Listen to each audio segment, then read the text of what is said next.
Good morning, everyone.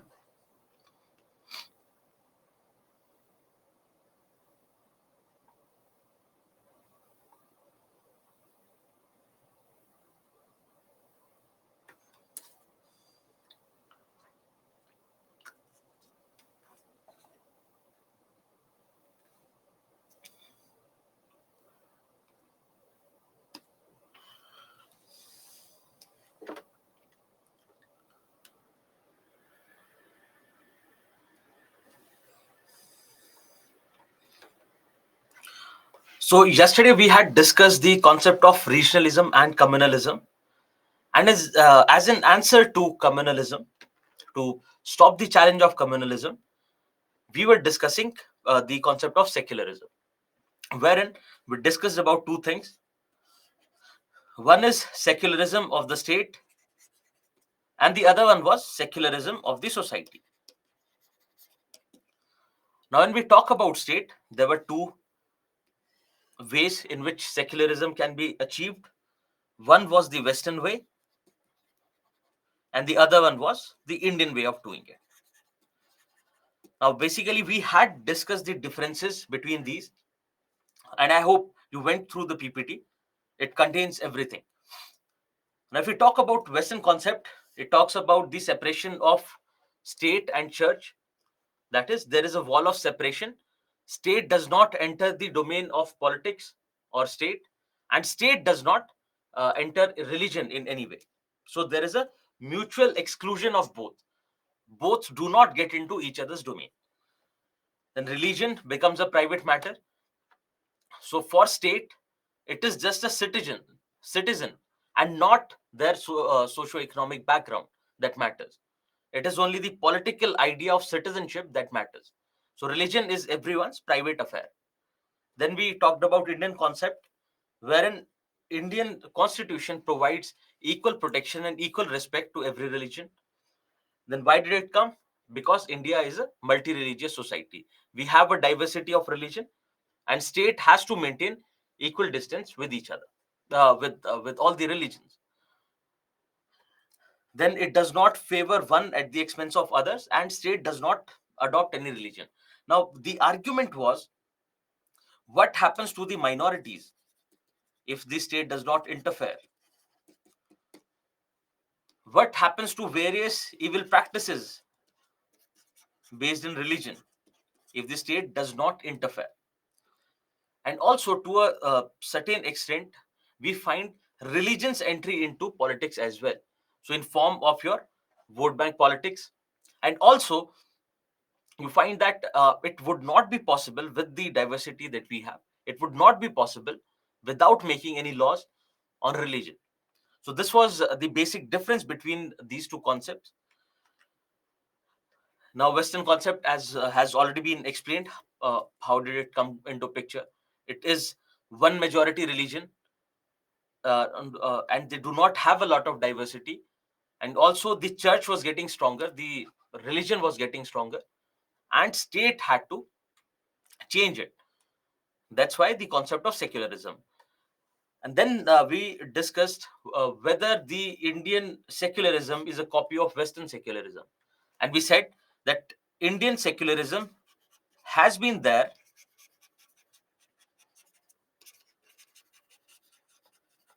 that Indian secularism has always been there, because India has been a multi-religious society. So the idea of borrowing it from the West does not come. Second, the way we experience the secularism of state here in India is different to what the Western nations have. And on this, you find that two questions have been asked in the past. The language was slightly different, but the subject matter remained the same. So what we have done is, in these slides, you have these differences in a tabular manner, and I hope everyone went through it. So I believe there's no need to repeat it again. Now, with this, we have these questions. So one idea is, how is the Indian concept of secularism different from the Western concept of secularism? What are the difference between the both? So I believe with this table that has been provided in the previous slide, it can be achieved easily. So it can be written in paragraph formats as well, that we have. So in introduction, we can talk about the need of secularism in the Indian society, and that secularism has been there since long, since ancient times. And then we go on starting with paragraphs. So one paragraph for one aspect. So for instance, that what is the basic idea of Indian secularism, which says that state provides equal protection to every religion. State has an equal relationship with every religion. And then we talk about Western idea in the same paragraph. And similarly, these 3-4 pointers of difference can be achieved. So please give a quick thumbs up if this question can be dealt with.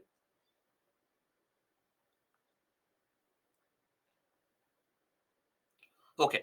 So the next question is, communalism arises either due to power struggle or relative deprivation. Argue by giving suitable illustrations. Now the question says, communalism can arise either out of power struggle or relative deprivation. So with power struggle, you can talk about the struggle for political power between various religious communities. So you can think in that way. So can you tell what is this relative deprivation that they're talking about, and how it can lead to communalism? What is this relative deprivation and how it can lead to communalism? Can dispute redressal be considered positive point of regionalism? Absolutely yes. Because see, the idea is, if they do not have good relationship, if say there is a state, there is this region which has not been say developed properly, and they are asking for autonomy or separate state. So as long as you are not able to keep them happy, the idea is that it will affect the rest of the state or rest of the region as well, or the country as a whole. So yes, it can be considered.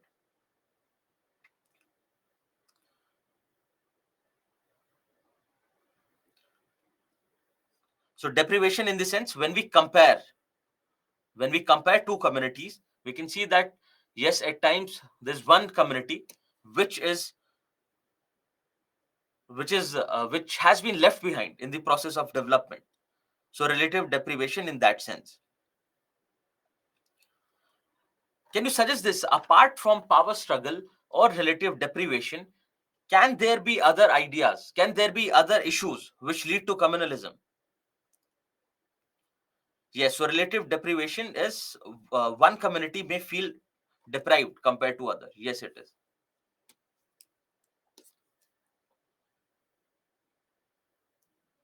Yes, so it can be ethnocentrism, it can be various insecurities.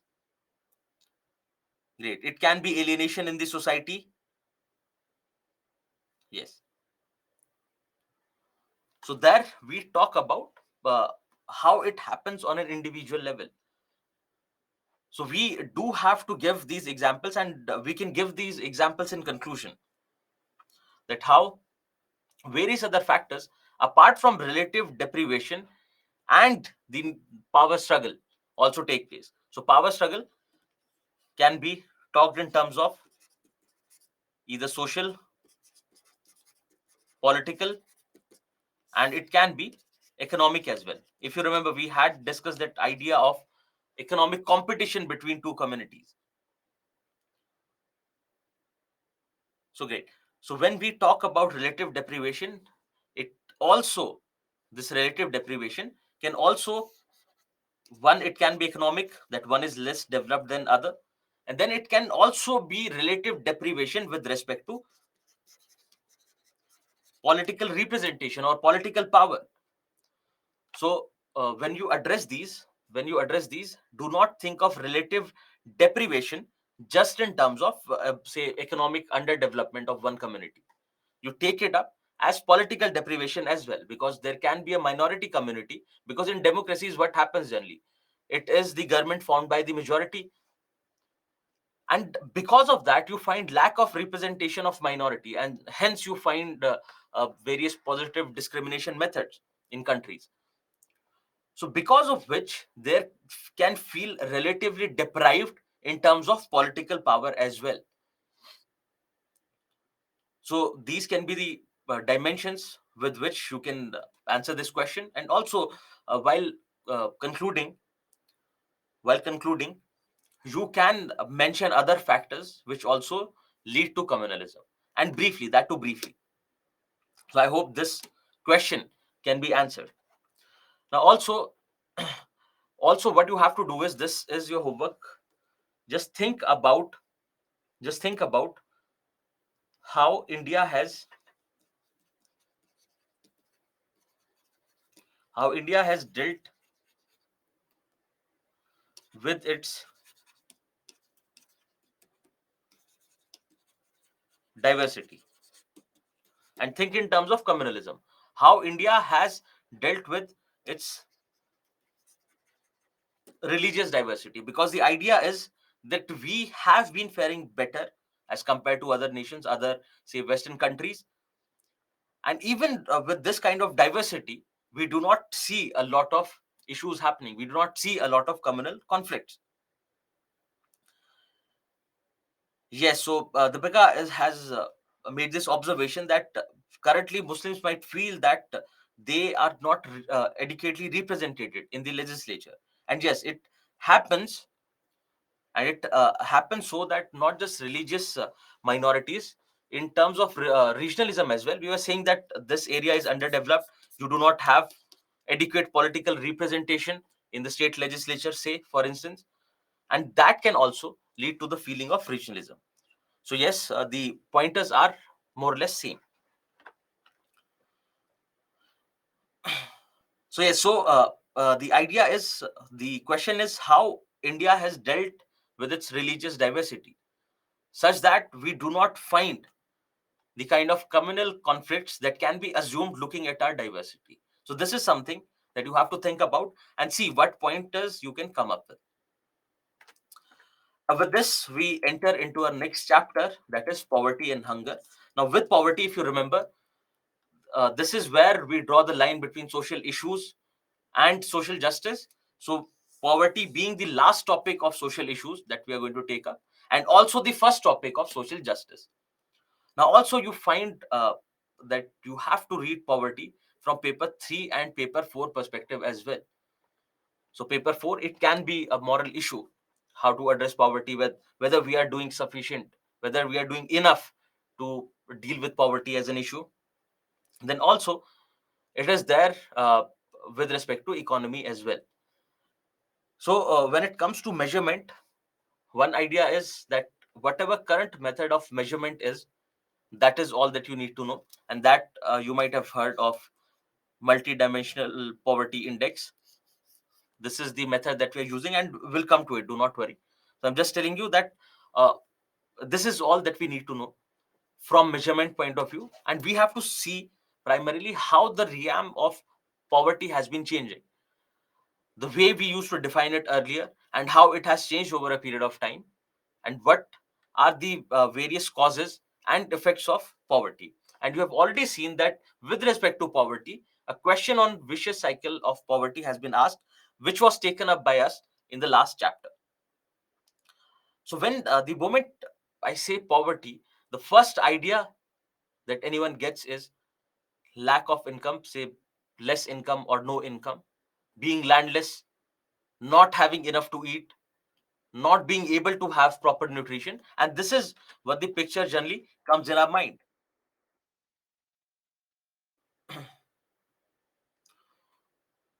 So these are the kind of images that will form, that one doesn't have a place to live. They live either on roadsides, in kacha houses. They do not have sufficient to eat. So you also associate beggary with poverty, for instance. And these are the various ideas that we get. Yes, unemployment, slum areas, not having, lack of basic amenities, etc. And this is the idea of poverty that we get. Now, what has happened over a period of time is that this idea of poverty, the basic idea of poverty, which is primarily based on the assets that you have and the income that you gain has been changing and will ultimately reach where we are right now, and what are the issues therein. But before that, let's look at some data. When we talk about poverty, it can be, you must have heard of poverty line, that we draw a line and we say finalize a minimum threshold, that if you do not have these things, you are considered poor. So World Bank draws that line at dollar 1.90 or less a day. So if there is a person who's earning less than $1.90 every day, they are considered poor. And now, according to World Bank, 9.2% of the world population was under extreme poverty in 2017. Similarly, if you would have gone through the newspaper recently, you would have seen National Multidimensional Poverty Index in news, and wherein we see that the government has done a lot better compared to the previous years in tackling your multidimensional poverty. So yes, do not worry about what multidimensional poverty is, that will come to. But we see that there has been a steep decline in the number of multidimensionally poor in our country. Then also there is a global multidimensional poverty index, in which India has been ranked 66 out of 109 countries in 2021. So this is basic data with respect to that. And also with respect to poverty, you can think about the idea of hunger as well. You keep that idea in mind, whether poverty and hunger are the same. If not, what is the difference, and whether they go hand in hand. So there will be 2 3 themes that you keep in mind, and will finally answer these questions. Poverty and development, how are they related? Also, poverty and hunger as well. So one question has already been asked on poverty and hunger, and we'll definitely discuss about poverty and development. So when we say development, talking about raising the living standards of everyone, making the society better in that sense. So development ideally lead to alleviation of poverty? Whether poverty alleviation and development are the same, because that's how they are generally understood. When we had discussed the idea of development briefly previously as well, so we see that the poverty alleviation can directly be understood as development as well. But you hold your thoughts there, you keep thinking about it, because we'll answer this question: how poverty and development are related directly. And poverty and population, this theme has already been covered in the previous chapter, and just will take up that question again, so that if you have any questions, they'll be answered as well. Now, what do we understand by poverty? And now again, I'm repeating this again. We will reach to the point where we are today with respect to understanding poverty. But let's see what is the general idea about poverty. How is it that poverty manifests itself in form of landlessness, in form of not having uh, other assets, in form of not able to have food, etc. Now, this is the definition by World Bank, that it is the deprivation in well-being, and it has many dimensions. It includes low incomes and inability to acquire basic goods and services necessary for survival with dignity.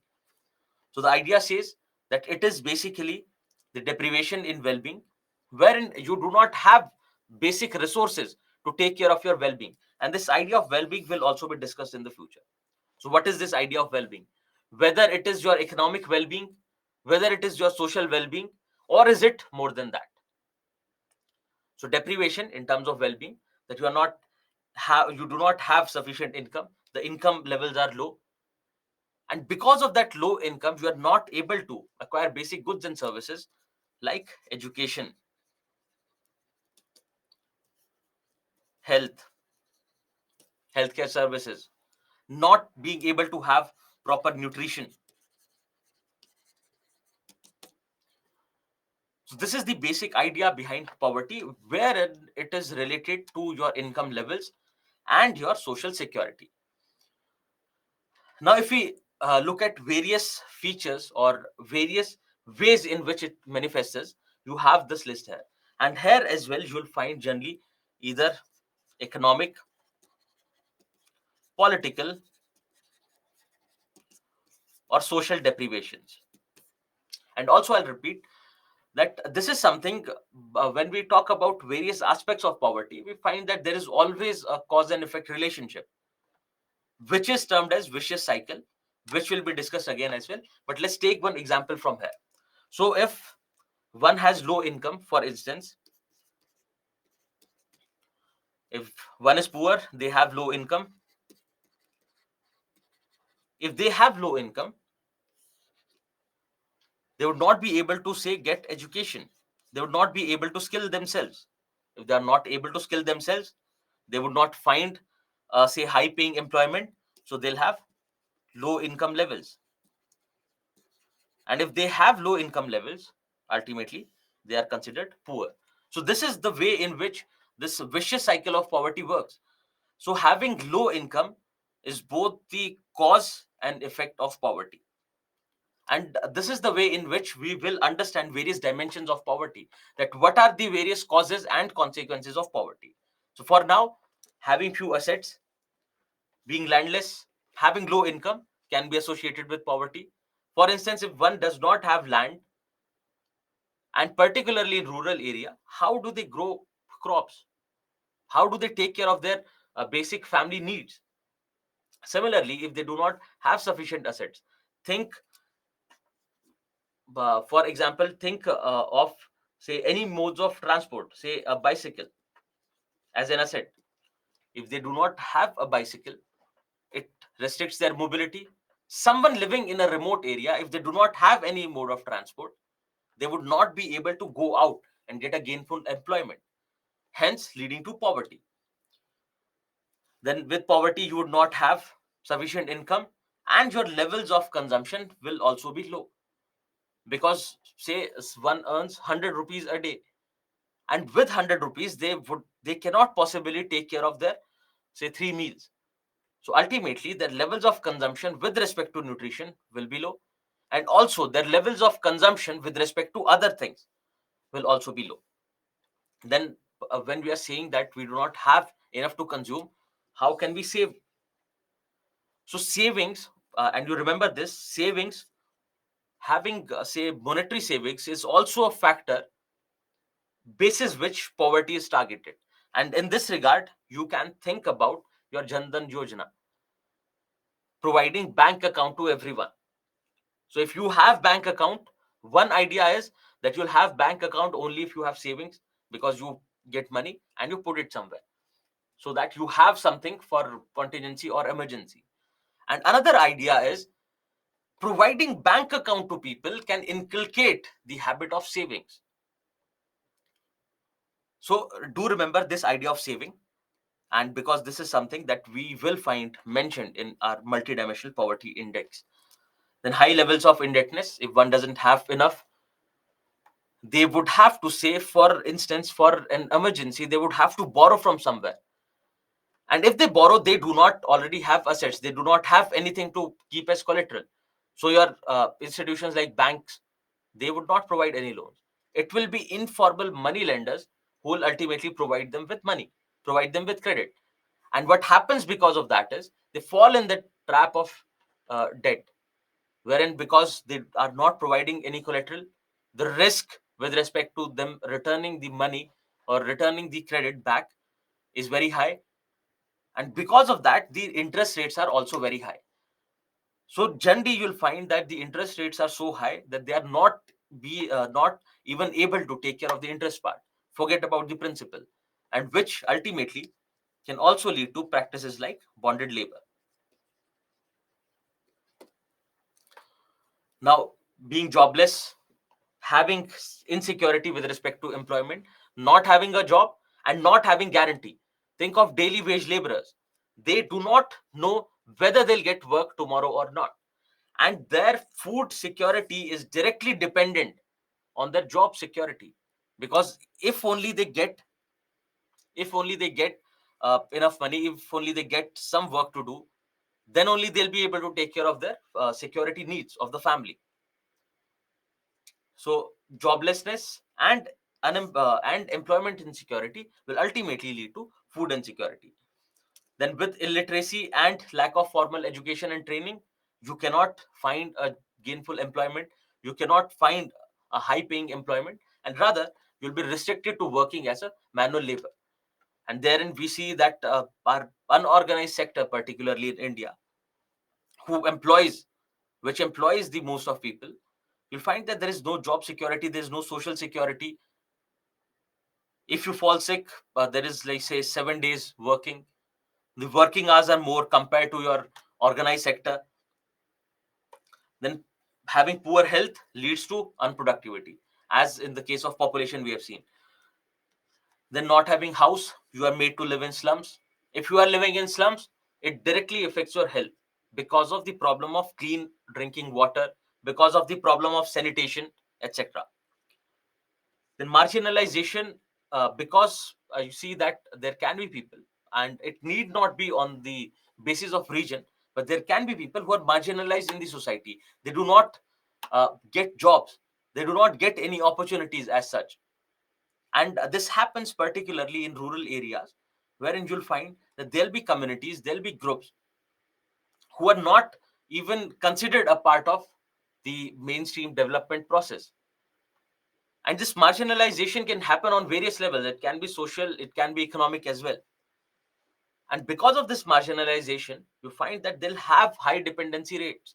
If you do not think of any aspect, if you're not getting enough, then the your social security needs, say your healthcare, you are ultimately dependent on government. If you do not have sufficient, then you are ultimately dependent on someone else, someone affluent in the society. So these are the problems with respect to that. Then also, this is one political idea, that they do not have adequate representation in any political forums. Also, they do not even have contacts with any person who can actually influence, who can influence the policies, who can make their condition better. But this is also changing, for that matter. You see, with the our electoral spread, or rather we can call it universal adult franchise, we find that now they are also becoming, poor are also becoming a part of the process. So they are also exercising their political right, or right to vote to a certain extent. Then little involvement in any influential forum. This forum can be social, can be political. So yes, if you're poor, generally you would, because you are engaged, you're totally engaged in taking care of your daily needs, food needs. And therein you also find that it becomes a psychological idea, that even if provided with a better opportunity, they would not be able to take it, because all they can think about is how to manage my next meal, how to take care of my needs for today. So it can be called living in the moment, and we'll also discuss about that, which is basically culture of poverty. So they have the mindset that yes, there's no way we can help ourselves or anyone else can help us, so why not take care of your daily needs, and that is all you need. So which is also say interlinked with living in the moment. Now, this living in the moment is not the fancier term that is being used today, but living in the moment here means, connotes that taking care of your immediate needs and not thinking about future. So competition for resources among the poor. Now, this competition for resources, one, you'll find that there is a competition for resources in general, which does not exclude poor or the rich. It covers everyone, because the resources are limited and everyone needs a share out of it. But when we say competition for resources among the poor, you'll find that when it comes to the rich, when it comes to the affluent, when it comes to the one who have the means, the poor do not have a direct fight with them, because they have already amassed, they already have the resources for themselves. Now, whatever leftover resources are there, it is basically the fight amongst the poor. For example, uh, think of a, again, daily wage laborer. There'll be, say, hundreds of them on a city center, in a city center, early in the morning, and wanting to get hired. Similarly, with respect to beggary, you can see that there is a sense of competition. Again, it can be in various dimensions, but we have to remember it is not just between the poor, but it is primarily between the poor, amongst the poor, for the competition for resources, because they cannot directly compete with the rich, with the others. And that's where your uh, inequality index or inequality reports come into picture, that the top 1% of the population holds most of the resources. They have the maximum wealth. They have more wealth compared to the bottom section of the people. Then economic vulnerability. Now, they do not know whether they are getting their next meal. They do not know whether they'll have work tomorrow or not. So, in that sense, they are economically vulnerable. And because of this vulnerability, one is dependency, that will depend on another. And another idea is that of subordination, because then your employer would say that these are the terms, work if you want to, otherwise you can leave. So what option do they have? They will end up working in subordination. And not just that, even in society at large, you'll see that it is the poor who get subordinated.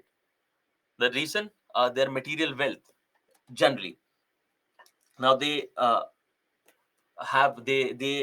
for subsistence living. So either you can relate it with agriculture, that they just get enough to take care of their consumption needs for the day, or say for the month. Similarly, subsistence again means subsistence has more to do with whether you can save something or not.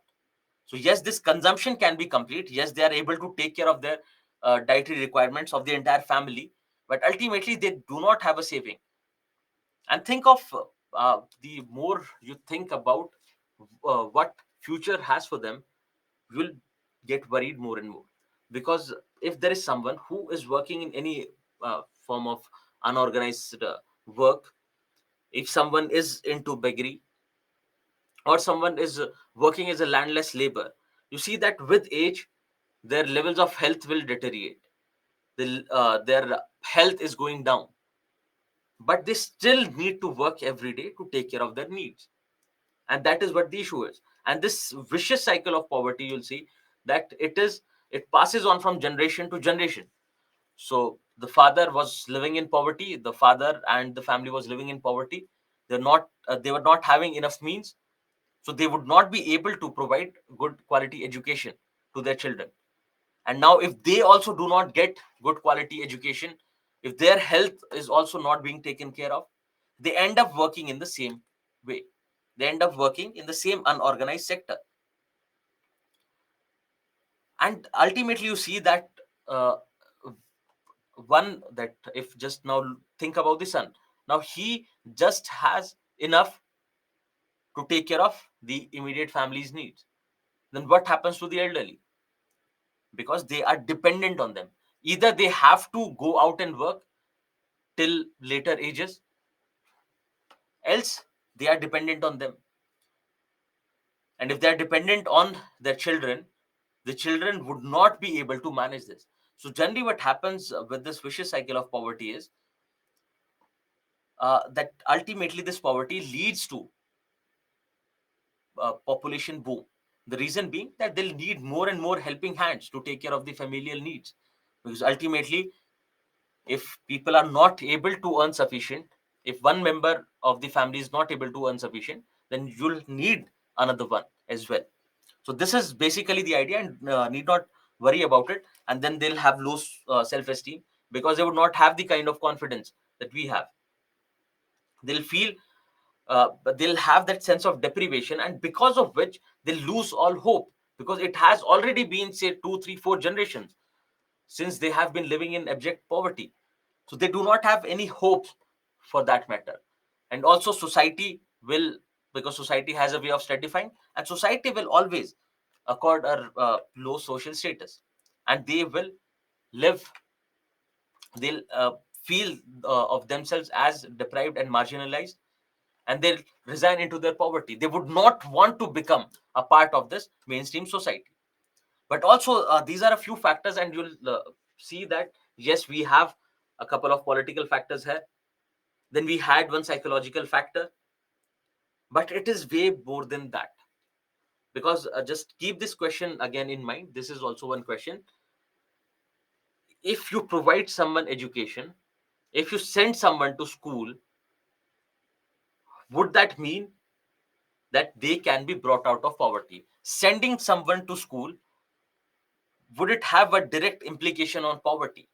Can we conclusively say that if you send someone to school, if they attend the school, they do not drop out of the school, that they can be taken out of poverty? So you are already saying, most of you are already saying no. So keep this in mind. Then what? Then what do we need? Then how do we address this problem, if not this way? And therein the idea of Amartya Sen, Professor Amartya Sen will come in and will come to that. Now, why do we need to address poverty? Because in sociology, generally, it is thought that every institution, positive or negative, has a utility. So think about this argument, that if you do not have the poor, who will take care of the menial work? Right? So who will take care of that? Who will take care of your day-to-day needs? Who will work as a, say, security guard in the building? Who will work as a driver if you do not have the poor? So sociology has a way of attaching utility to every institution. But if we see that on a ethical note, you find that everyone is born equal. If you remove the man-made inequalities that show in form of socioeconomic status, everyone is born equal and everyone has the similar right. Everyone has the natural right to be treated with respect, to have, to live and lead their life with dignity, to have basic healthcare, to have basic education. Everyone has the right. So it is a ethical moral reason that poverty has to be addressed, poverty has to be alleviated, so that people can so the natural idea of rights is, if you would have read in polity, the basic idea behind rights is, why give someone rights? So that they can develop their full human potential, and developing their potential is something considered equivalent to the purpose of life.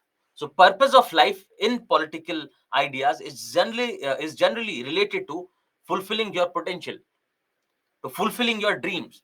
So if you do not address this issue of poverty, how do you make one feel that they are a living being? Then the other idea is that of self-interest. So as discussed during regionalism, so if there is one area which is underdeveloped and one area where you have various issues coming up slowly and steadily, now because of that one area which is troubled, you find that the entire region gets affected. It can lead to a potential internal security threat, for that matter. So tensions or problems in one area will spread everywhere. So similarly, in context of poverty, it is said that poverty anywhere is a prosperity everywhere. So if you have poverty in one place, it becomes a threat to prosperity everywhere else, because people will ultimately need at least their basic needs taken care of, at least basic food and nutritional requirements. Even if we forget about the multidimensional idea of poverty, but people at least need food. And if they do not get sufficient, then ultimately it will reflect in the social tensions, and ultimately basic issues like crime, etc. Now see, again, you remember that poverty is not an excuse for committing crime, but yes, it definitely becomes a challenge, for that matter.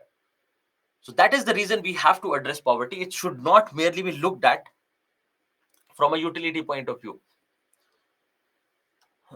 Yes, so a few of you are saying that providing education is fine, but they should also get gainful employment, and we will reach that. We will reach that. Now, poverty can be looked at from two ideas, two dimensions. Now, but these are also considered to be types of poverty. But you also see these are methods of measuring. So one idea is that you create a line. This is the threshold. This is the threshold of basic needs. Now, every society will have a different level of income that they expect one to have. They'll have different ideas with respect to what are the basic needs. For one society, education might not matter so much. For another society, professional skilling might not matter so much. But at least they will, every country, every society will have a line of basic needs. So this is the basic threshold. If you fall below it, you are considered poor. Because if you do not get these basic needs, if you do not get your nutritional requirement fulfilled, if you do not have, say, minimum basic income, then you cannot lead a life with dignity. And this is where they draw a line, they create a line. This is the threshold. And if you fall below this, you are considered poor or below poverty line. Now, this is one idea, which is absolute poverty, that wherein generally this is used by underdeveloped and developing countries, because you have a lot of people who live below this basic minimum or the poverty line. So a lot of people are there whose basic needs are not being fulfilled. So this is generally used in underdeveloped and developing countries. Now they define certain minimum basic standards. It can be with respect to education, that at least get education till standard. Say have 1,000 calories a day, shall have 200 rupees as a daily income, etc. So it can be anything. Now people living below these standards are considered people who are below poverty line.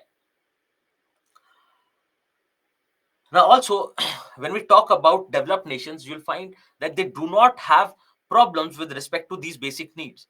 The basic needs of, say, education, health, basic minimum income are being taken care of by the state. They have reached the point that they do not have a considerable number of people or considerable population living below this basic needs line, but they still have to address the inequality. Now, one idea is to address poverty, another idea is to address inequality. So, what they'll do is they'll consider that this bottommost section of our society, on the basis of their income, on the basis of their wealth, this bottommost section of the society will always be considered poor. So, say 10% or 2% of the population who are towards the end of this hierarchy, who do not have great means compared to others, will always be considered poor. Now, these poor need not necessarily have problems with respect to basic needs. Their basic needs might be getting fulfilled. But to address this problem of inequality, this concept of relative poverty, wherein we relate the standard of living, we relate the levels of income, we relate the kind of assets that they possess between the rich and the poor, so that that inequality can be addressed. So ultimately, even if their basic needs are fulfilled, government will still support them economically and say in sense of social sector services, etc. So absolute is where you draw a line and you say that these are the basic needs. If these basic needs are not fulfilled, person is considered poor. But when you talk about relative poverty, you say that what is the status of one person, what is the status of say one family in comparison to others. So relative is where you relate or where you look at the differences or inequalities between the rich and the poor. So these are two types of poverty, and you can say that these are two ways in which countries, various countries, different type of countries proceed with their poverty measurement. Now, ultimately, we need to measure poverty. The reason is that we have to address this as a ethical concern and a potential threat to the society. Now, how do we do it? How do we do it? So one idea can be, how much income do you get? And it has been there since long. Even World Bank definition talks about the basic minimum income. So considering that a person who is not having sufficient income will be poor, will remain poor. Now, but tell me one thing, having uh, say basic minimum income, does it necessarily mean that you will spend it on your basic needs? Does it necessarily mean that you'll spend it on your basic needs? And you would say no. then why look at something that is considered to be an input? Because having sufficient income is a basic input. Why not address other dimensions as well? Why not talk about expenditure? That where is it that expenditure is going? Whether that expenditure is going to take care of your nutritional requirements, to basically take care of your calorie intake, that a person, any person should have a basic minimum requirement of nutrition every day. So the idea shifted towards having a basic minimum calorie intake. Now, if we talk about these calories, what about the nutritional aspect of these calories? Because you can take these calories from just carbohydrates, and that is what we generally find. Because of high prices of better quality nutrition, you find that it is generally uh, carbohydrates and saturated fats that people eat. People living on bread, not getting to have pulses, not getting to have protein, not getting to have milk, ultimately not getting to have a balanced diet and proper nutrition.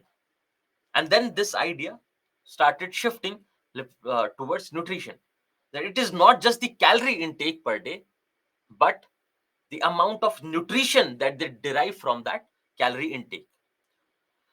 Then why stop at nutrition? Because having sufficient food and maybe also deriving sufficient nutrition from food, is it sufficient? What about your other basic needs? Basic needs like education, basic needs like healthcare. What about that? And the idea shifted towards a more holistic understanding of poverty. So, coming from income, moving towards expenditure, and ultimately towards to say covering of various needs. Now, but if we say the question that I asked, if you provide someone education, can you actually bring them out of poverty? Can you always bring them out of poverty? And you said no, and we'll come to that.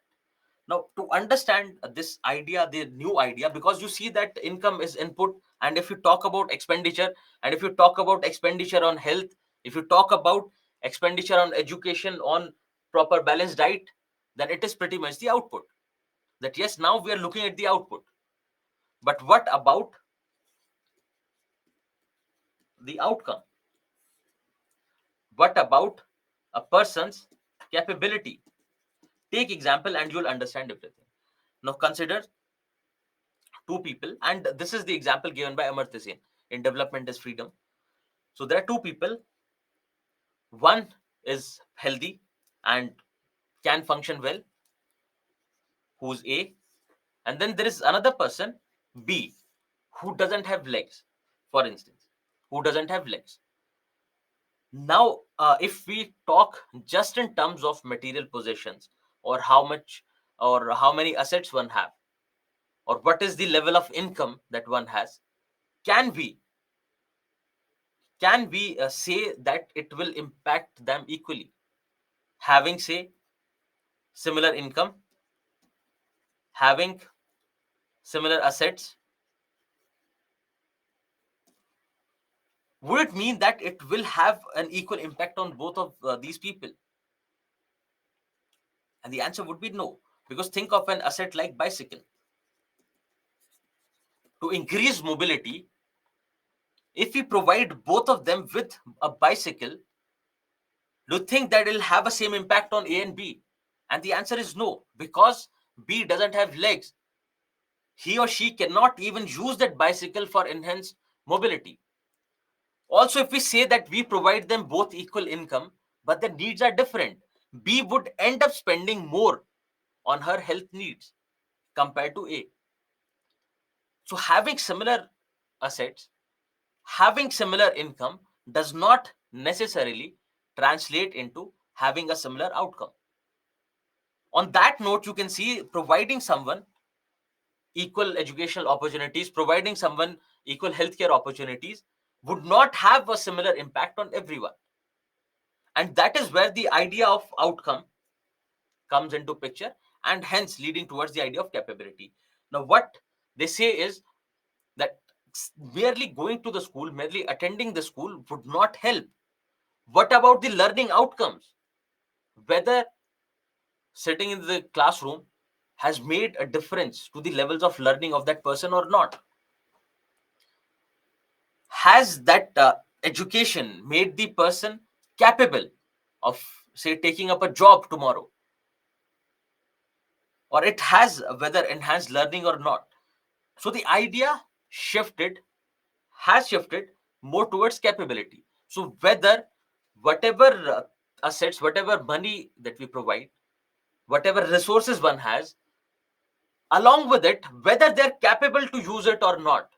Because providing a bicycle to someone who doesn't have legs does not translate into better outcomes, because they do not have the capability to use it.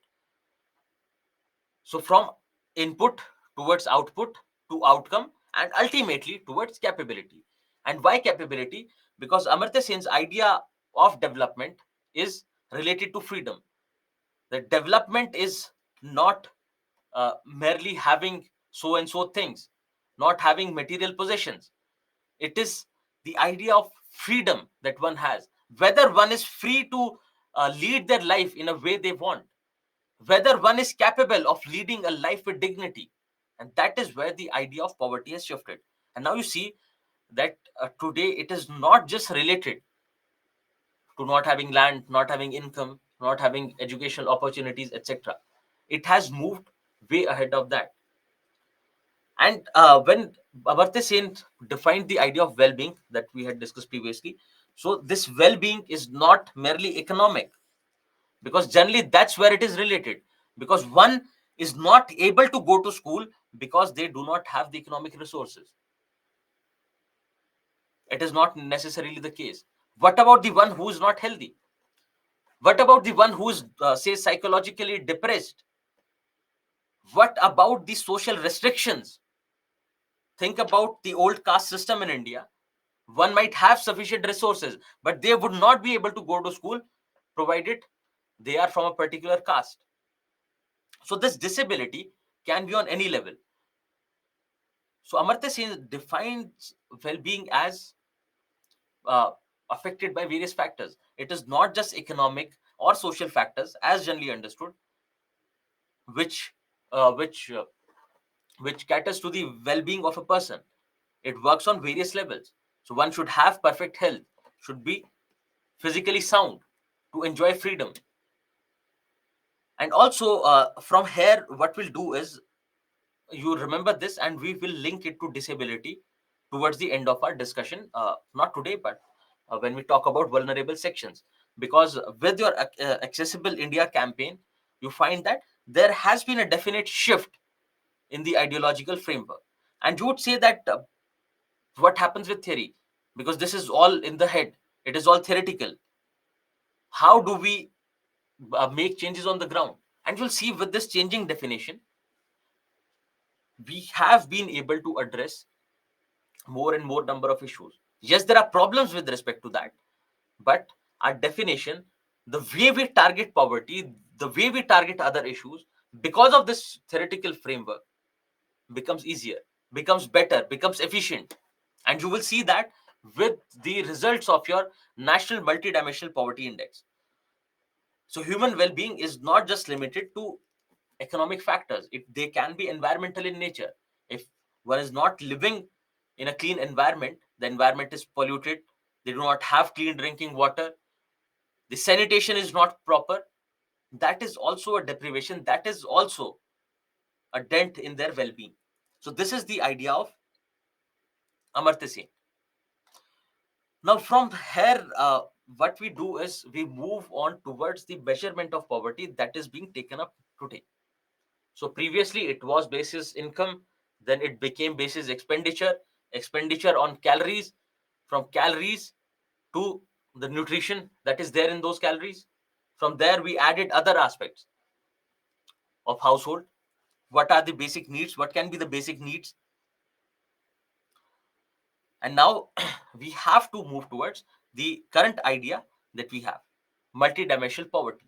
So wherein this is the global multidimensional poverty index, wherein they talk about these three dimensions. One is health and physical well-being, another one is education, and the third one is living standards. Now again, we will find the problems with respect to this. What are the problems herein? But let's look at these factors. Let's look at these factors. So how environment impacts well-being is that say you live in a polluted environment, there is a lot of air pollution, or say you live in a slum where you do not have clean drinking water and sanitation. So what will happen is you'll fall sick more frequently, more often, and because of that sickness you would not be able to be productive and hence earn a proper livelihood, related from the vicious cycle of poverty. Yes, so it can be with respect to underutilized resources. So for instance, the example of bicycle we have given, yes, they do have resources but they cannot use it. So the shift is more towards the idea of capability, whether one is able to, whether one has the freedom to exercise the rights they have, utilize the resources that they have.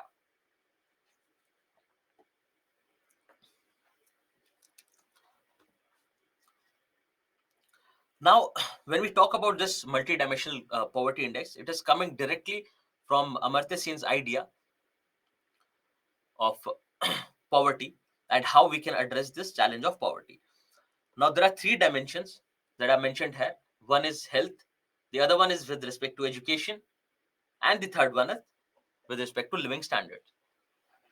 And now you would say that why these factors? Why only these dimensions when we are talking about capability, etc.? Why only these factors? How did we reach here?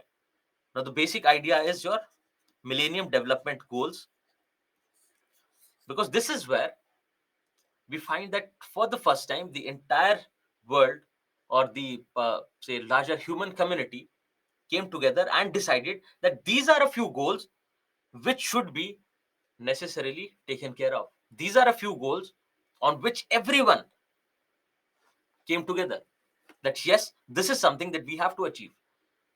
And if you remember from your Millennium Development Goals, that you need not remember now, they're similar, they are say precursor to your Sustainable Development Goals. So you just have to remember that why, and you not have to remember, you just have to understand that why these factors. Now one idea is they are directly taken from your Millennium Development Goals, wherein these are the factors where the entire globe said that yes, these are a few things that everyone has to agree that we need these as basic amenities. Another idea is these are ones wherein we'll find the data, because here as well we'll find that data is lacking, because it is catering to say uh, it is catering to various countries on a global level. So one country might not have data for years of schooling, one country might not have data for say levels of sanitation, etc.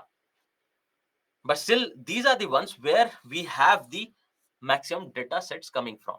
So yes, there could have been more more say indices. These could have been better, because we were just now seeing, and this is where its criticism also comes from. And you do remember this, that one idea is that why these factors, why these dimensions. Another idea is you will find that at times these are mere inputs, at times they talk about the output. Think of years of schooling as input. Now years of schooling does not necessarily translate into better learning outcomes. So why not take learning outcome directly? But you'll find that we do not have the data for the same. Then also, if we talk about say cooking fuel, again as an input, because cooking fuel would not necessarily mean that they are better off having a cleaner cooking fuel. So you have a mix of everything. Then also you have with respect to there are two types of indicators. One is stock and the other one is flow, that you need not remember.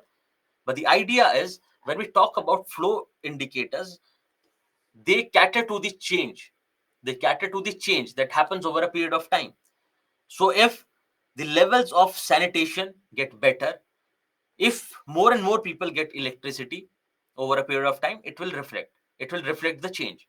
But when we talk about things like child mortality in the sense, when this survey is done, when this data is arranged, we find that with respect to child mortality, it is that whether there has been a child death in the family or not. So we find that it is not with respect to time, because things might have changed in that family. So it does not capture change. So you have all different kinds of indicators. You have flow indicators which cater to the change in with respect to time. Then you have stock indicators which do not. Then you have a few inputs in form of cooking fuel, for instance. Then you have outcome as well. You have output as well, right? So it is a mix of both. So there is another argument that if we want to talk about poverty, then just talk about poverty. Let there be different indices for all the other factors. But the idea is that now poverty is understood as multidimensional. Why multidimensional? Because previously you see that it was only one dimension. One dimension in in the sense of only economic dimension previously. Now it covers all the dimensions. And also multidimensional in the sense that you have multiple different kinds of factors. You have input factors here, for instance. You have output factors here, indicators here, for instance. So multidimensional in both sense. And if we understand the idea of poverty as being deprived in all these indicators, then why not go ahead with multidimensional poverty index? Now another argument here can be that how do we then target everything? How do we know the extent in each one? So when you look at multidimensional poverty index, the answer is simple. It takes care of two things. One is head count ratio, that how many people can be termed multidimensionally poor. And the second idea is that of intensity of poverty, that we have these multiple indicators, and what is the percentage, what is the extent of poverty in these indicators, from where we reach the intensity of poverty. So it addresses both the number of poor and their levels of deprivation with respect to all these indicators. But also when we say that the unit of measurement here is family. Now think about this. If the nutritional status of one person, one individual in the family is not good, if their nutritional status is poor, just one person out of the entire family will be considered, the entire family will be considered deprived, for that matter. And also, what about the basic differences inside the family? What about the intrafamilial differences? Because generally in India we find that it is the women who will be deprived compared to men. So it does not capture that. See, these factors and everything, it's mentioned here, so you need not worry. And just understand. If you understand, you can do it on your own. You would not need, say, exhaustive list for the same. So you go one by one and you'll be able to understand. Now then, moving ahead, we find that these are the indicators in which we have to find poverty. There are a few issues with respect to these indicators. And also we find that the data sets for these will be different in different countries, because so for example, in India, with respect to census, if we talk about census data, it is old data, 2011 data. Then if we talk about NFHS data, it is one sample. Then also you find that it takes close to 3 to 4 years to come up with next. So some country might be measuring on the basis of 2010-11. Some countries might be measuring it on the basis of 2018-19 or very recent data. So there also you'll find differences. Then another idea is you would not possibly have data for all these indicators, and you'll find lack of data becoming a barrier in measuring multidimensional poverty. Then also, uh, with the Indian multidimensional poverty index, you'll find that we can definitely make tweaks in this measurement method, in this measurement process, based on our national needs. So why not? Because this is global multidimensional poverty index. You get the broader framework, and now what you can do is, if you feel that yes, there can be another factor, why just child mortality? When maternal mortality rate in India is so high, and that too in the poorer households, because they are not able to get institutional help. So why not consider maternal mortality as well? Then another indicator of poverty can be savings. So why not see whether people have bank accounts or not? And with respect to this, you'll find changes in the national multidimensional poverty index. So yes, there can be more factors, but again, we have to see that whether we have data for those or not. Another thing is, you can question that we talk about capability, we talk about outcome. Where is outcome in these? If someone goes to school, does not necessarily mean they'll have better learning outcomes. If someone is attending the school, that also does not mean that they are not engaged in, say, child labor, for that matter. So where is outcome? So this is also another criticism of this multidimensional poverty index. But the primary idea is, when we talk about multidimensional poverty index, we talk about various indicators.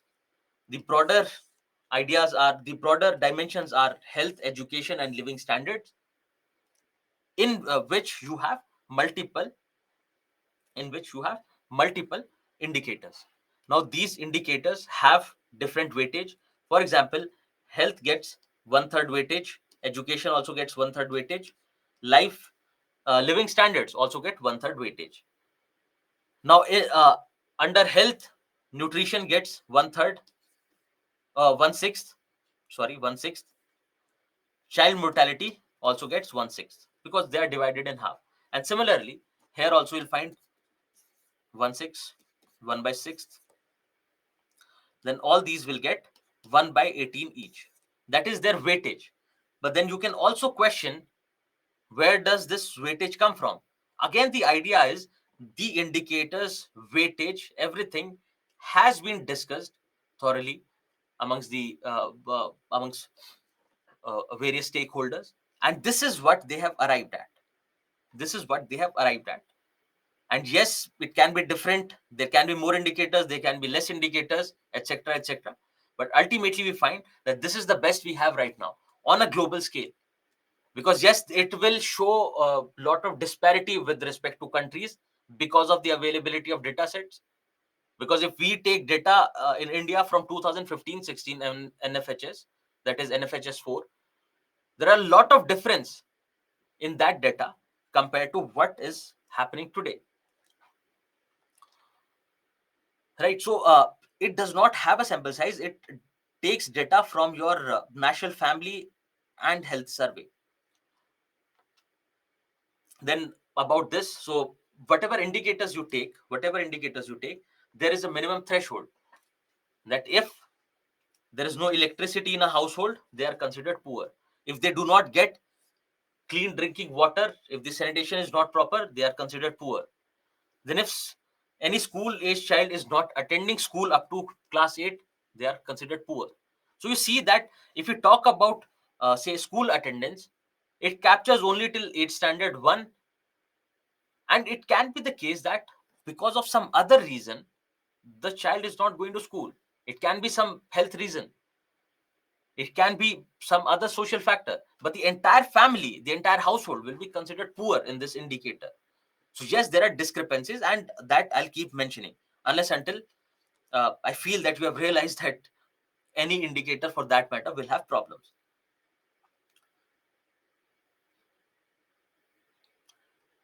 Deepika is saying that is this weightage because of the assumption that good health and education can help bring change in living standards in the long run? Yes, it is, because see, all these indicators are supposed to Because what we'll do is you take up one factor and draw a poverty cycle, and you'll get your answer. So every indicator has an impact, has a direct impact on the other indicators as well. So if you do not have clean drinking water, it'll affect your health, which affects your productivity, which affects your level of income. Now, because of your level of income, you might say end up staying in slums, where again you would not get clean drinking water. So every factor will have impact on each other. So that is there. And that will come to the vicious cycle of poverty. And by now, most of you would have understood, but yes, we'll definitely cover it as a separate dimension as well. So these are various factors. You can just go read through it. Just go through it once after during revision and understand what is the weightage. Now, the weightage is simple.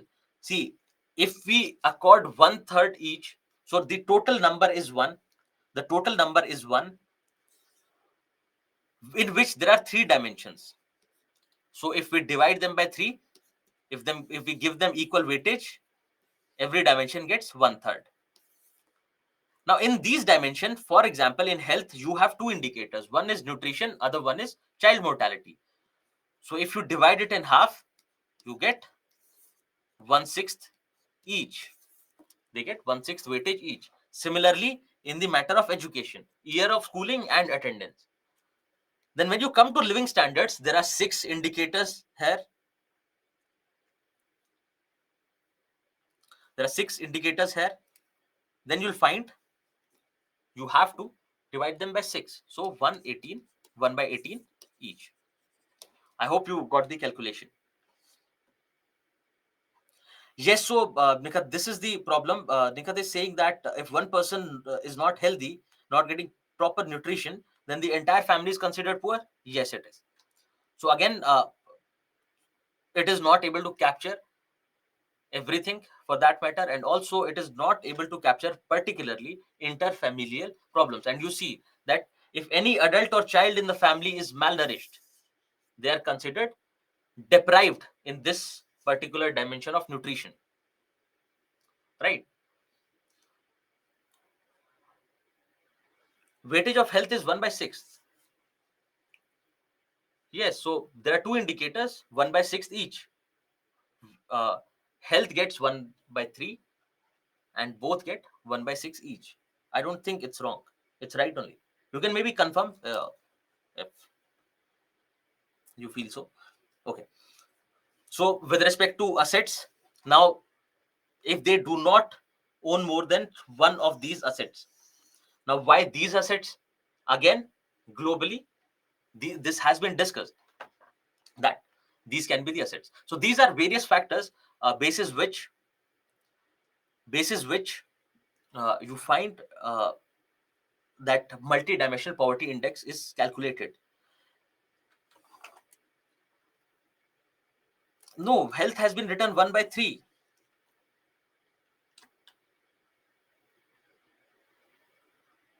Here, if you read it properly, just see, health is one dimension inside which you have 2 indicators.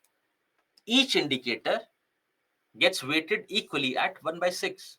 I don't think there's any problem here. I know I'm not great with respect to mathematics, but yeah, even calculating time for break takes me a bit.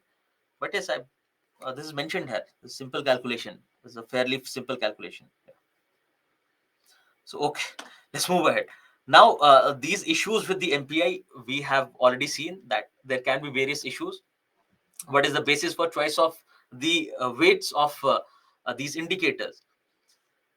Now, these indicators include both outputs, such as years of schooling, and inputs, such as cooking fuel. And these things have been mentioned.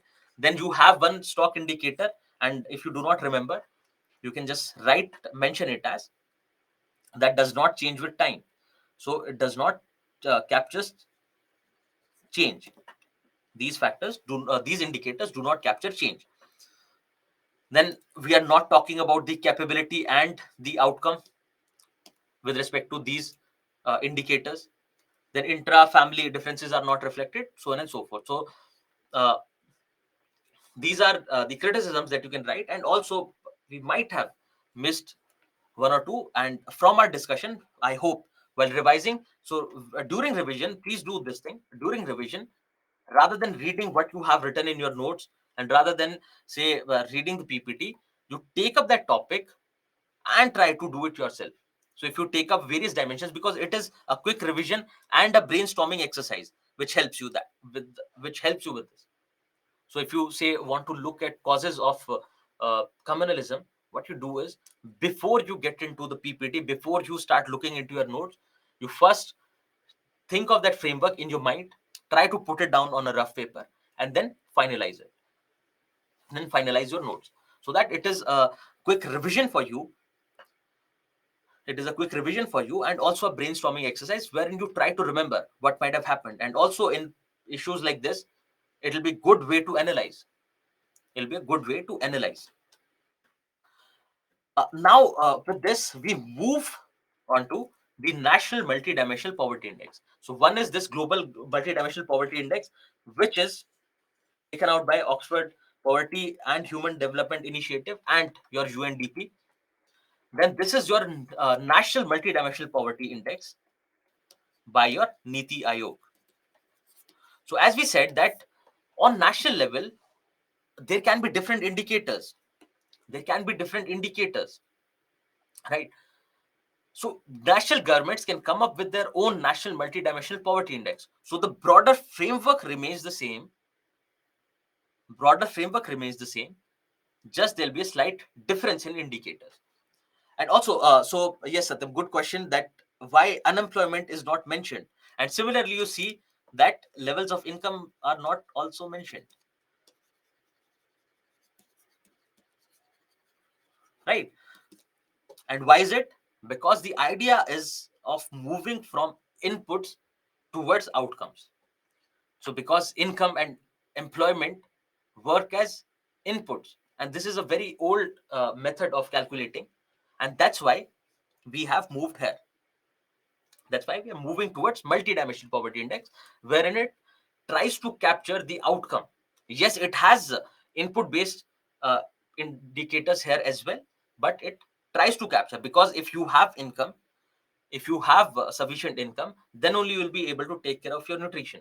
If you have income, that's how you land in school, that's how you can get enrolled in school. So these were inputs which are not considered, and I thought other people would have this question as well. But okay, great question, and I hope you got your answer.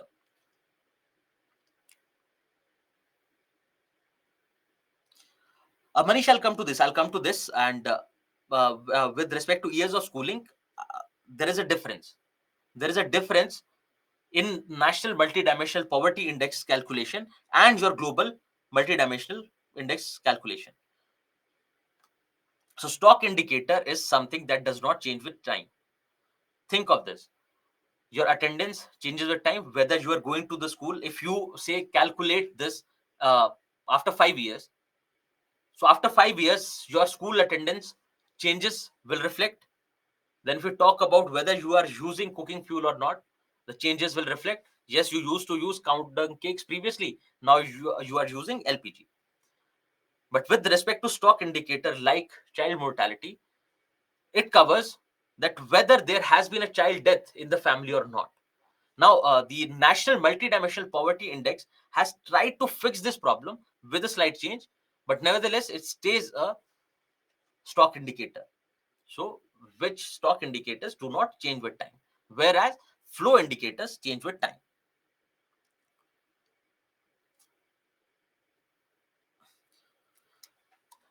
Yes, so Alok has another question with respect to income and employment. So let's keep it just income, because income comes with employment for that matter. So cannot income be an output factor for good education? So he's trying to say that if we say if someone is getting good education, then it can lead to better incomes as an output. Yes, it will.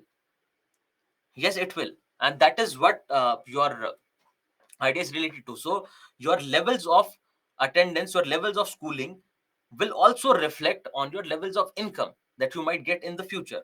So if you're not getting enough education, not getting proper skilling, then the chances are you'll end up in low income bracket. And it is need not it is not necessarily the case. Can you give an exception to levels of income and education, levels of income and education? So general idea is, with education increase your levels of income, but do you have exception for that?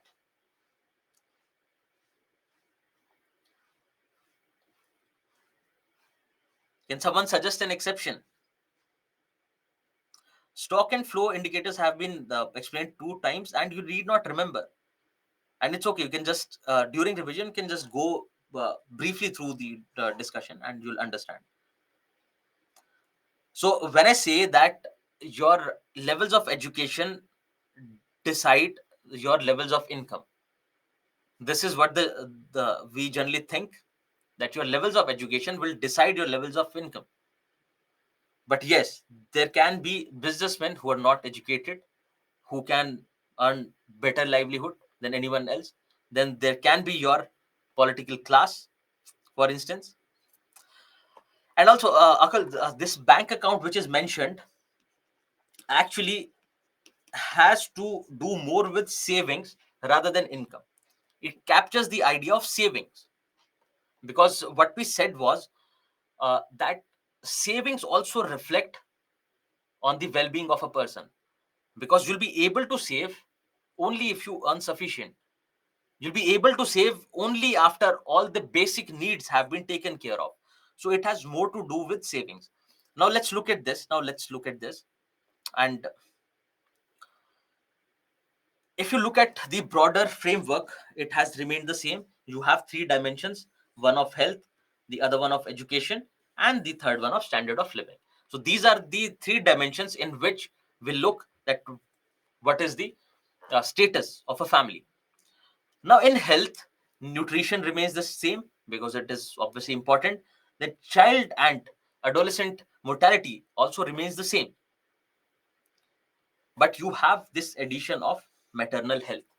Why? Because maternal mortality rate, particularly in poorer households in India, is a problem, is very high.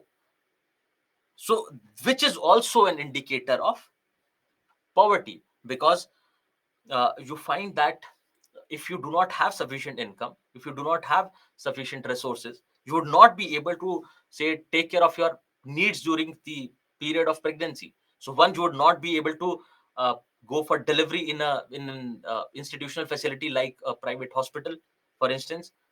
Then also you would not get proper nutrition during that time. Then one more factor of maternal health is how many visits do you make to the doctor during that period. So these are a few indicators. These are mentioned in the next slide, so need not remember anything. Then if you see, the there has been a change in the importance accorded to these. There has been a change in the importance accorded to these. So nutrition now gets 1/6. So it was 1/3. It still is 1/3 for these broader dimensions. Inside this 1/3, they could have taken it equally, but they went for this arrangement. Now, one idea behind this can be, uh, think about your national health policy for that matter, and think about health in general. Now, it is assumed, and it is true to a great extent, it is true to a great extent that your health is more dependent on preventive aspects rather than curative. So if you look into health, you'll find that most of the health related issues are because of malnutrition, not getting sufficient nutrition, not having clean drinking water.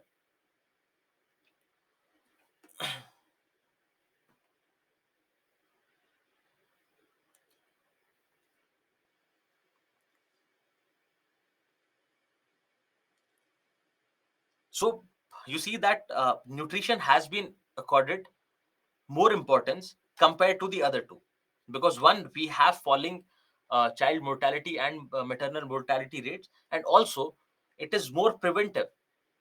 It is more of preventive nature compared to the others.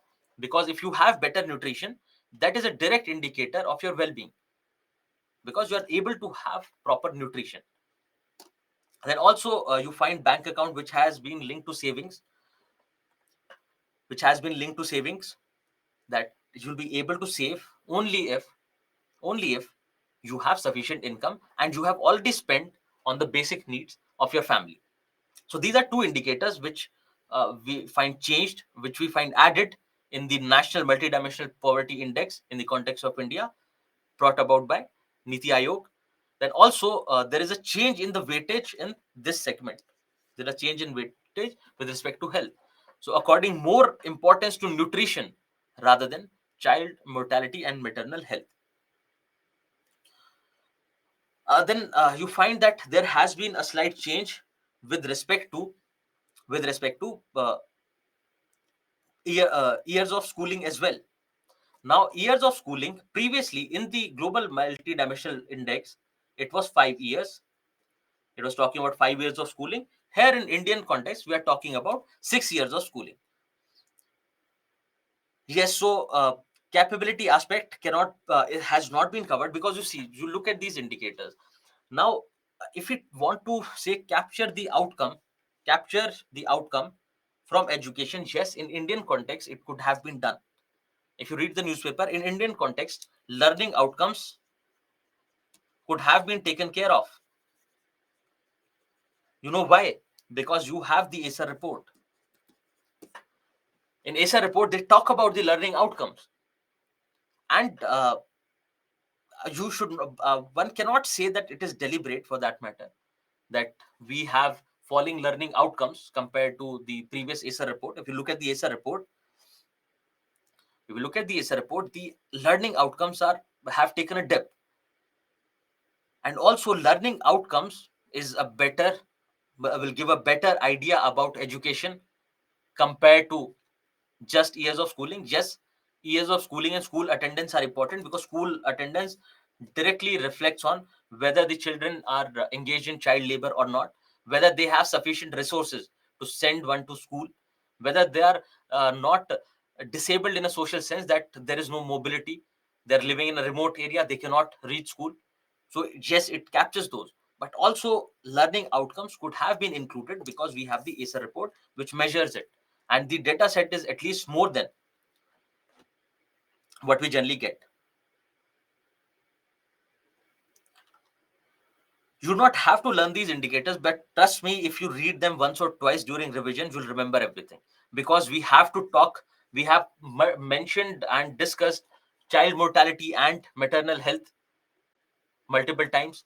Similarly, we are going to talk about nutrition in the next chapter, then education in our chapter on education, then various other dimensions, and they are fairly simple. Just understand about the basic needs: clean drinking water, having good food, having a proper place to stay. This is basic roti kapda makan, and from there you can relate to others as well. So getting electricity, and also with respect to your government schemes and how government has been targeting poverty for the past couple of years, you will be able to remember. So you need not cram, you need not sit and learn that nutrition this. No, you understand everything, and sooner or later you will remember these as well.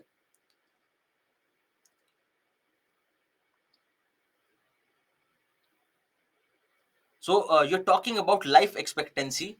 So while life expectancy is not there, so again, you see that we do not, again, these are basically the indicators on which there has been a larger agreement between nations, right, at UNDP, and those are the ones. And also you not have data for everything, do not have data available for everything, and we wish we had, because that actually can help us can help government target what is the problem. And also in Indian context, it could have been included, but now you see that the life expectancy is not much of a problem. Now the life expectancy is not much of a problem, for that matter.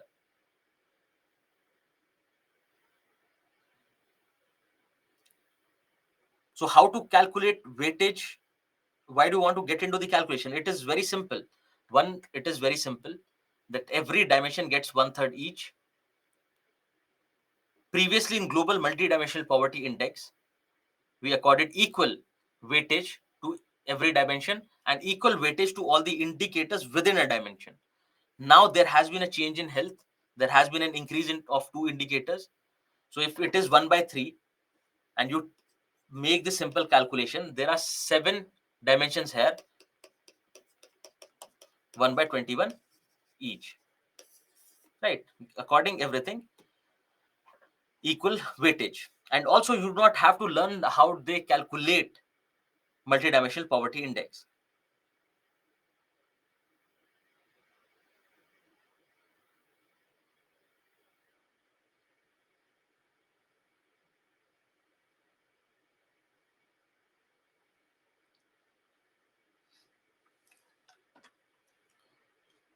Okay, so these things have been added, and now looking at these indicators, you'll find that they have various schemes in each and every dimension that are going on. And if you look at the what happened this year, what changes have been made, you'll find that the multidimensional poverty from 24.85 percentage has brought down has come down to 14.96%. So which is a huge tip. That means 13.5 crore people have been lifted out of multidimensional poverty between the years 2015-16 and 2019-21, which is basically your NFHS 4 and NFHS 5. Then also it is directly linked to your sustainable development goal more down the way, right? We have performed better. Then not just the overall multidimensional poverty, but all the indicators, you'll see all the indicators of poverty, multidimensional poverty, we have fared well. Let's see the levels coming down in each and every indicator. And you see that there has been a steep decline with respect to cooking fuel, with respect to sanitation, bank account, and also to a great extent in electricity and nutrition. And now you can think that why do we see this great dip? Because you have various government schemes targeting these indicators.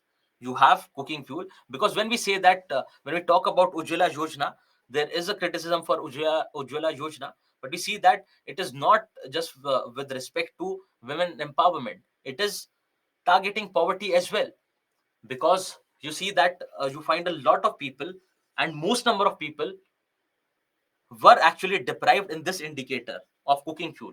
Most number of people were deprived in this particular indicator and still are, and providing them with cooking fuel, clean cooking fuel, alleviates them out of poverty.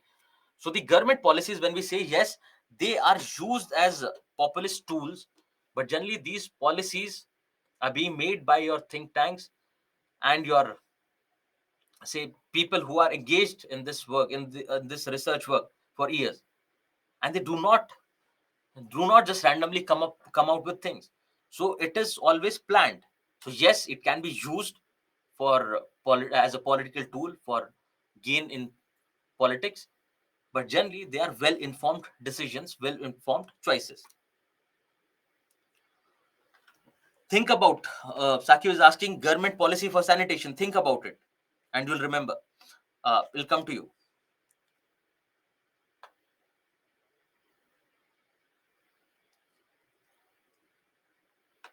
Yes, so Sachin is asking how reliable this information is, because we had three shockers during this time, which is demonetization, GST, and COVID-19. Now, always we have to see that there can be issues. It can be that the governments are not doing it properly. They are, say, uh, keeping away from what actually could have been done. That is always one criticism, but we do not have to be that skeptic. We do not have to be that skeptic, because if there is, think from governance, if there is no trust between the government and the people, then it becomes an issue. It becomes a failure of our governance system. And also, yes, it should not be that we are following what government says. It's not that we're blind to what is happening. You have to be critical in your approach, yes, but when it comes to trust, then I think we should not get much towards that extreme. So yes, there can be problems with respect to this, with respect to data as well, and also ultimately it is sample data. It does not give a clear picture. Then also, as I've mentioned, that we could have used learning outcomes here as well, because we have data for that. But you see, when you look at your learning outcome data, you'll find that yes, it can be deliberate. There can be a reason for the same, and also it is based on NFHS data. And what happens is, if you take various data sets, different data sets, it also does not give a clear picture. Now the entire data is coming from one survey, one sample survey.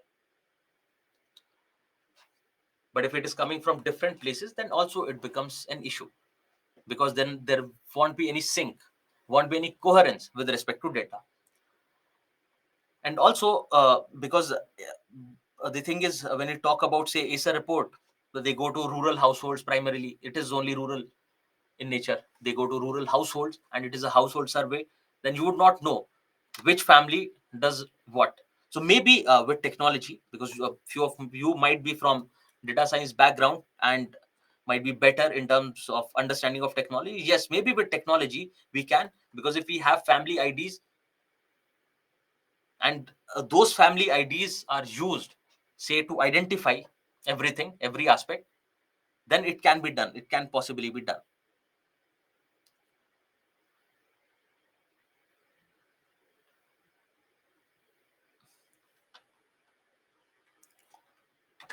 Okay, so I hope this is there. Now you look at this. Okay, let's get back to weightage, because it seems it has become very important now to explain, because a lot of people are confused. So one thing is, yes, maternal health is written here. Now one thing is, these dimensions, total number is 1, divide 1 by 3. Okay, so the total number is 1 divided by 3. 1 by 3, 1 by 3, 1 by 3. So broader dimensions of health, education, and standard of living get 1 by 3 each. Now first, let's come to education, the simplest of all. When we talk about education, there are two indicators. Out of 1 by 3, if you want to give equal weightage to both the indicators, what do? You divide them by 2, or multiply them by uh, uh, multiply them with 1 by 2, and it leads to 1 by 6, 1 by 6 each. Similarly, when you talk about standard of living, there are 7 indicators. If you want to divide 1 by 3 equally amongst these 7 indicators, what you do? 1 by 3 into 1 by 7, which leads to the number 1 by 21. Now you add up all these, you get your answer back. That is 1 by 3. Now, when it comes to health, the thing is that nutrition has been accorded half the weightage. So there are 3 indicators, out of which nutrition gets 50%. That is 1 by 3 into 1 by 2. And then out of the rest of the 50%, you'll find that both these indicators, child mortality and maternal health, get half each. So 25, 25 to these. So out of the 1 by 3, you get 1/4. This also gets 1/4. And now I think the calculation is clear, because if it is not, then you have to do it when you revise. You just do this basic calculation, and no wonder that a lot of people have been failing CSAT in the previous years, in the past 2 years particularly. Okay, so yes, you also remember that what you have to remember from here is that maternal health and the dimension of bank account has been added here. All the other dimensions are coming directly from your global multidimensional poverty index. And this is how we have been faring. So what I was showing was that not just the overall multidimensional poverty index, but inside every dimension, every indicator, we find a huge dip. And particularly cooking fuel, sanitation, electricity, bank account, and nutrition. And this can be accorded to various schemes that you'll find as an answer here. That what led to this reduction in multidimensional poverty index, in multidimensional poverty in India, because we have been doing this poverty calculation and poverty elevation schemes for years now. But with this Amartya Sen's idea of multidimensional poverty, with his idea of multidimensional approach to well-being, we reached global MPI. From global MPI, we got our own national MPI prepared by Niti Aayog, and basis that we targeted where we found people most deprived. Yes, they do not market it in these terms. They talk more in terms of populist measures, but yes, they are actually on point. So if you talk about cooking fuel, Ujjwala Yojana, then you can think about sanitation, electricity to all, providing electricity to everyone, Jandan Yojana for bank account, etc. Now let's get back to the idea. So all the 12 indicators have shown improvement. And also there has been a difference with respect to the experience of the states. So Uttar Pradesh, Bihar, MP, Odisha, and Rajasthan have recorded the steepest decline in number of poor. So these states have fared well compared to other states. Then also, if you talk about rural and urban divide, you'll find the the decline is more in rural areas as compared to urban areas. The decline is more in rural areas compared to urban areas. Then the intensity of poverty, which I told you that there are various indicators. We take the average of deprivation in each indicator, which talks about the intensity of poverty, because everyone is not equally poor, right? You can understand that. There is someone who doesn't have healthcare facilities, who is not healthy, not getting proper nutrition. Then there is someone else who is deprived in all the other dimensions, who is deprived with respect to cooking fuel, sanitation, etc. So there is a difference in terms of intensity of poverty. Now, these are the factors which have played an important role. Nutrition, years of schooling, you can look from that graph, sanitation, cooking, and this is where you find various schemes working on these. And also, when asked what led to this reduction, this is actually the answer. This actually is the answer of Niti Aayog. This is the answer that they have given. Now they can also these decline that we have seen in this year. The decline that we have seen in this year is unprecedented. We do not find such precedents in the past. So this, your national multidimensional poverty index, becomes important for this year and the next year. And question can be asked on any dimension. So it can be about the critical analysis of this. It can be about the various schemes. It can be about the various schemes and government intervention which actually led to this decline. So particularly your government intervention becomes important, which can be asked in paper 2. It can be asked in paper 1 as well. Not an It's not a hard and fast rule, but particularly in paper 2, your uh, uh, government intervention government intervention becomes important. So please try to be a little active, in the sense that if there is something that comes up in the newspaper which talks about the reason, which talks about the critical analysis of this, please keep your notes for poverty and particularly NMPI separate. Because generally what happens is we do not connect everything, we do not link everything to our static syllabus, but there are few things uh, which are very important. So it is better you club everything together, so that during your revision you get a sense of continuity, because otherwise you would have to go through your current affairs notes again and again. You would not remember then when was it when you saw that in the newspaper. Then it becomes a cumbersome task. So it's better you club everything in one place, and particularly the topics that are mentioned in the syllabus, as have mentioned previously as well. So if you find poverty, then have complete notes of poverty in one place, which is better, so that you are prepared with all the kinds of questions that come either in paper 1, 2, 3, 4 or your essay paper. Now the differences in rural and urban areas. So yes, with respect to the numbers, you have more multidimensionally poor people in rural areas, but this time you see that the steeper decline is in rural numbers. So rural poverty, multidimensional poverty, fell from 32.59 to 19.28 percentage, where in urban areas it was 8.65 to 5.27. So these were various aspects of our multidimensional poverty index. So what we did was we understood poverty, then we understood the idea of poverty as propounded by Amartya Sen. And on the basis of the idea of Amartya Sen, we reached this global multidimensional poverty index, from where we transitioned into India's own national multidimensional poverty index. So what we'll do next is we will take up poverty causes and consequences together. Why? Because they work like a cycle. The various factors of poverty, they have a cause and effect relationship. So let's take a break first, and then we'll start discussion. So talking about head count ratios. Head count, how many number? Simply understand it as how many number of people are there who are multidimensionally poor. So there is a standard, there is a threshold in each indicator, and then you calculate the number.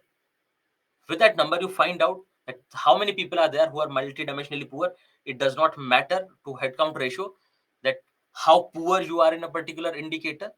All that matters is how many people are there who are multidimensionally poor. And the intensity of poverty is measured separately. So we do not have to get into, say, the measurement part, but yes. Okay, so let's take a break, and we'll meet after the break.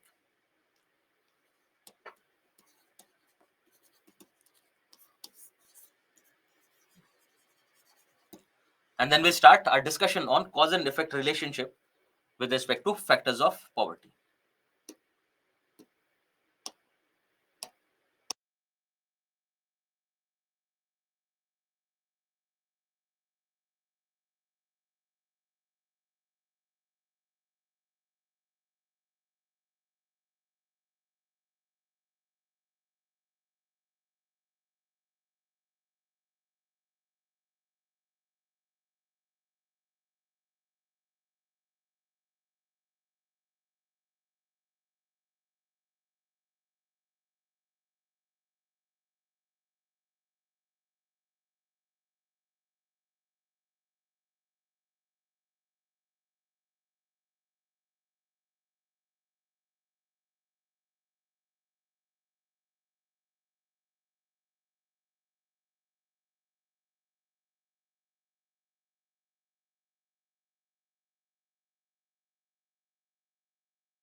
Welcome back, everyone. So, before we start with the next part, there's a question which says Amartya Sen talked about psychological factors as well, but they haven't been taken into account in MPI. Yes, mental health could have been taken up, but we do not have the data, right? So, we don't have mental health data from the same survey for that matter. And you see that there has to be a uniformity with respect to the data that we use. And also, uh, you see that your well-being in other dimensions also impacts your well-being in psychological dimension as well. So it's not that it's completely overlooked. Yes, there could have been something, there could have been an indicator for that matter, but yes, it's not that it has been completely overlooked. Because if you're not healthy, if you do not say have the right means, you would not you will be psychologically deprived as well. Okay, so question has been answered. Okay. Okay, so let's talk about poverty. And what we have to do is we have to look into these dimensions of poverty. What are the causes of poverty and how these causes become the effect of poverty? So, what we'll do is we'll apply the same logic to one or two, three, four factors, and then you can do it on your own.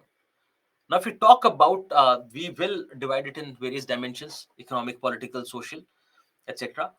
And we'll take them up one by one. So, what we have to do is we have to remember that a question can be asked on just one specific dimension as well. So, how is it that it is deprivation in the economic sense? What are the economic factors that cause poverty? For instance, it can be a simple question, then it can be a little on the tougher side, like your question which talked about relationship between population and poverty. And we will definitely come back to those dimensions that we had mentioned initially, and I hope you are thinking about it a little. That is poverty and development, how they are interrelated. Now let's talk about economic dimension. Talk Take up fiscal deficit. Now the thing is, when we are talking about these economic dimensions, they can be limited to a family or a society, or they can be about the say state or about the government as a say larger entity as well. So if the government has fiscal deficit, if they do not have say enough revenues to match their expenditure, then they would not definitely have say money that is going into social infrastructure like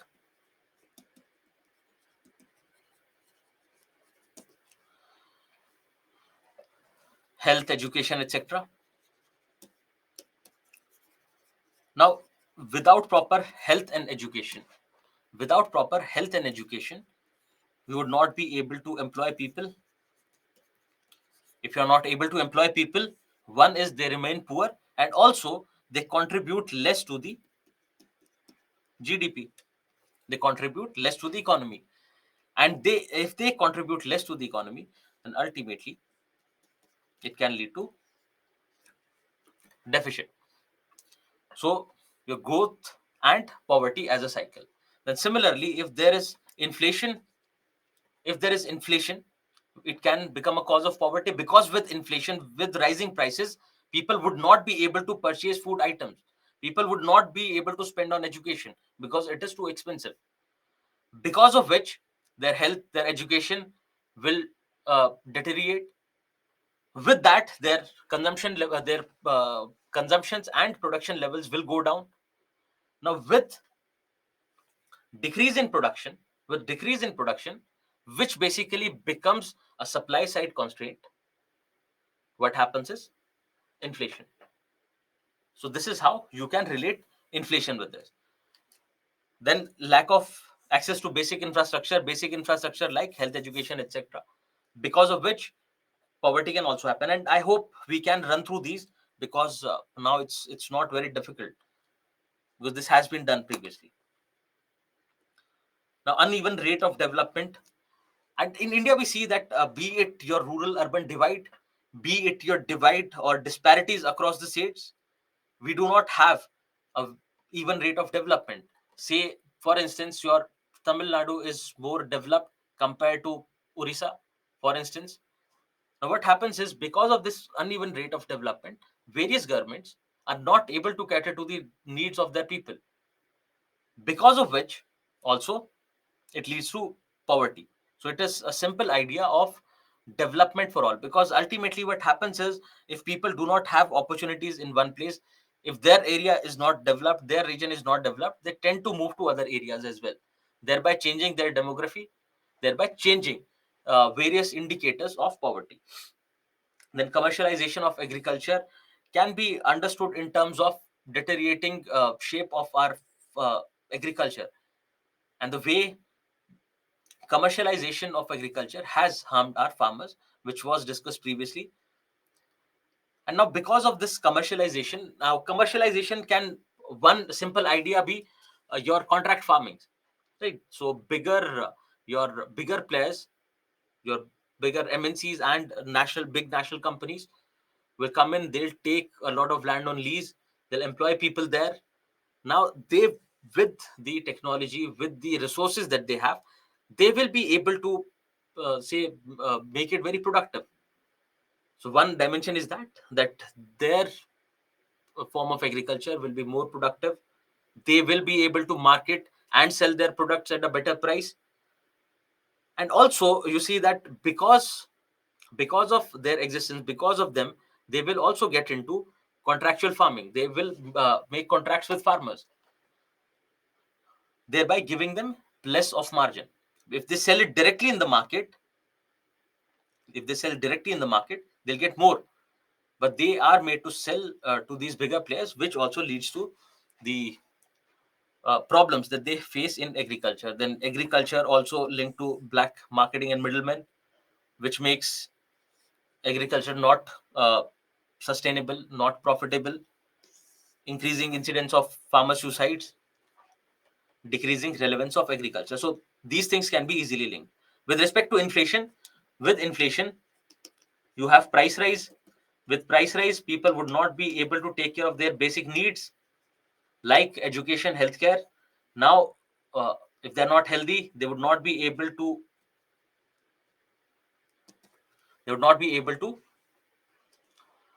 uh, contribute to the production levels. If the production levels are low, supply of the commodities, various products are low, that also leads to inflation because of the supply side factors. Now, low skilled human resources, because low skills, and now you see that all these causes that we're seeing, they are also effects of it, because you would not have skilled human resource if they're poor. You cannot possibly provide them education and skills, because you need money for everything. If you're poor, you would not be able to afford it. Then you'll end up being unemployed. If you are unemployed, you're poor, and then the next generation as well, which comes, would not be able to afford education and skilling. So these are basics with respect to how these factors work both as a cause and effect of poverty. You have to understand them simply. What you have to do is, you just have to apply logic. If there is a question, the question was there on population and poverty, it can be there on something else as well. So you just have to apply the logic, that's all. Now, you see that one idea of low budgetary allocation for human resources was fiscal deficit. Another idea is that the political dispensation does not want to invest more on human resource development. If they do that, ultimately the same cycle.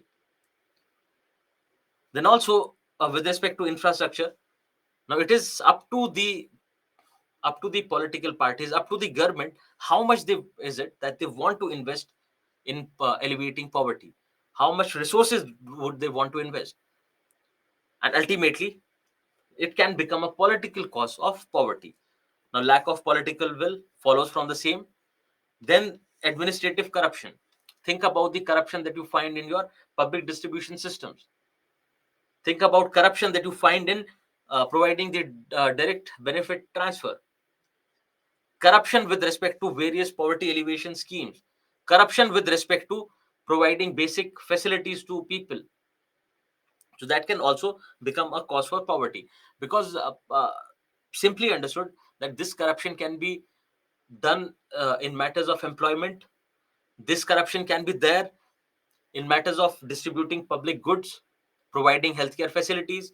If you're not providing healthcare facilities to a person who's poor, because of some reason that he's not giving you some money, then ultimately his health will deteriorate, and which will also ultimately lead to poverty. Lack of sense of responsibility, and this is one of the factors. These administrative factors are most important when it comes to governance. And you read these factors, that yes, you can hold someone accountable. Yes, there can be a fixed accountability. You can hold me accountable for not covering the syllabus, but what about the way in which the syllabus is covered? And that is something that comes internally. That is internal motivation, internal responsibility, sense of responsibility, which makes a difference. So ultimately comes down to the mindset of the people and the intent of the people. Now, the idea of neocolonialism, as understood, I hope we do not have to repeat it again. So with neocolonialism, you have deteriorating industries. The local cottage industries, small scale industries are going down. Now with neocolonialism, excessive dependence on foreign countries or foreign investment, now which impoverishes the state and the people. Lack of public awareness and participation. If people do not participate in the process, or they are not being made part of the process, how would you know that what are the problems? Because if you talk about, say, the problems related to education, before the draft was finalized into the national education policy, it was open for public comments. Similar uh, a similar thing happened to the national health policy and various bills and provisions that come. So public participation becomes important, but public participation will be helpful only if people are aware. If people are aware, they'll be able to participate, they'll be able to assert their demands and rights. So this is another reason. Now, various socio-cultural factors. The first one that you can understand is the historical deprivation can be a cause of poverty. Historical deprivation in the sense of caste system. Because of caste system, restricted occupation. Because of caste system, people were not uh, people were not let to work in other occupations. Then with restricted occupation, over the years, you see that the levels of education, awareness, etc. are low. Now with the level of education that they have, they will be restricted to the same old occupation that they had previously, because they would not be able to exercise social mobility, because they do not have the skill set. So this historical idea of deprivation can also factor in. That is with respect to your caste system. And if you remember, we had shown that uh, graph wherein with caste there was a mix of class, wherein people coming from the so-called lower castes are relatively deprived compared to others, if you remember that. So there is an interplay between poverty and caste as well. What about EWS category? Yes, so it is done with economic factors, right? So people who are deprived of economic resources are the ones who are considered poor, and they are the ones who come under the section of economically weaker sections. Okay, yeah, coming to the other part. So yes, there can be various social reasons for this deprivation. Then there can be a religious idea. So caste has been explained. Then it can be on the basis of gender. That because of gender inequality, women are not treated well. Women are not treated at par with men. They're not being provided education. They're not being provided healthcare, because of which they do not get jobs. And even if they can, they are not uh, let to get job, because of which they are not able to improve their status, thereby getting into the cycle again. So another theme is, uh, I have not mentioned the question because it has become repetitive, women and poverty. So which can be related from feminization of poverty, and they can definitely ask the interplay between the both. And also you see that your MPI does not capture the interfamilial poverty, that what are the differences within the family, which can be a criticism as already discussed. But also you have to see that one kind of question can be on the positive aspects, that how is it that they were able to make these kind of changes, and the other question can be directed towards the negatives or the criticisms of it. Then also it can cater to one particular section, that if the decline was so steep in rural areas, what can be the possible reasons for the same. Then also, what happens to women, what is the relationship between women in poverty, or the role of women in poverty. So these dimensions you have to remember. Now, child labor can be another reason. If you go for child labor, you would not get education because you are engaged in another work at that time. If you do not get education, you will not get a proper job. If you do not get a job, you become poor. If you're poor, then your children also get engaged in child labor. And this is the vicious cycle of poverty that you generally find people in. And if you relate this, this can be related to population growth as well. Why? Because they do not have the resources. They would want more and more people to, get engaged in economic activities, and hence increasing the growth of population. Then EWS category question has been answered, and I think the question came into mind when we talked about the interplay between caste and poverty. So because generally it can be understood as something against the reservation system as well, but we have to be factual in our approach. We have to be a little objective when it comes to matters such as these. So yes, the question on EWS category would have come from there. Then if you live in slum, you do not get clean sanitation, you do not get clean drinking water, you do not get proper sanitation facilities. That impacts your health and ultimately keeps you in the same cycle. So I hope you are able to understand and relate to these. Similarly, with communalism and regionalism, there is an area, there is a region which is deprived, relatively deprived compared to other region, because of which there are regional conflicts, etc., because of which people get impacted and they'll have that trauma. Now they have not been rehabilitated in time, they have not been provided with basic amenities, and they stay poor. And if they stay poor because of these conflicts, that ultimately leads to the same idea of economic deprivation, that we are underdeveloped, and that's why they go on uh, committing violence. They might commit violence in the future. So I hope you got this idea, because this is something we have discussed yesterday. Now, the idea of family disintegration, this can be related from the life cycle of a joint family.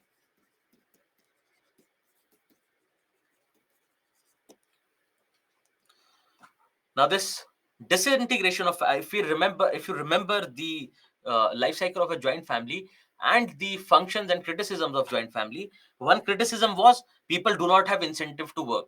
But another, say, function or positive side was that if people cannot work, if people are not getting any work, at least they'll be taken care of by the family in cases of disabled or in cases of unemployed.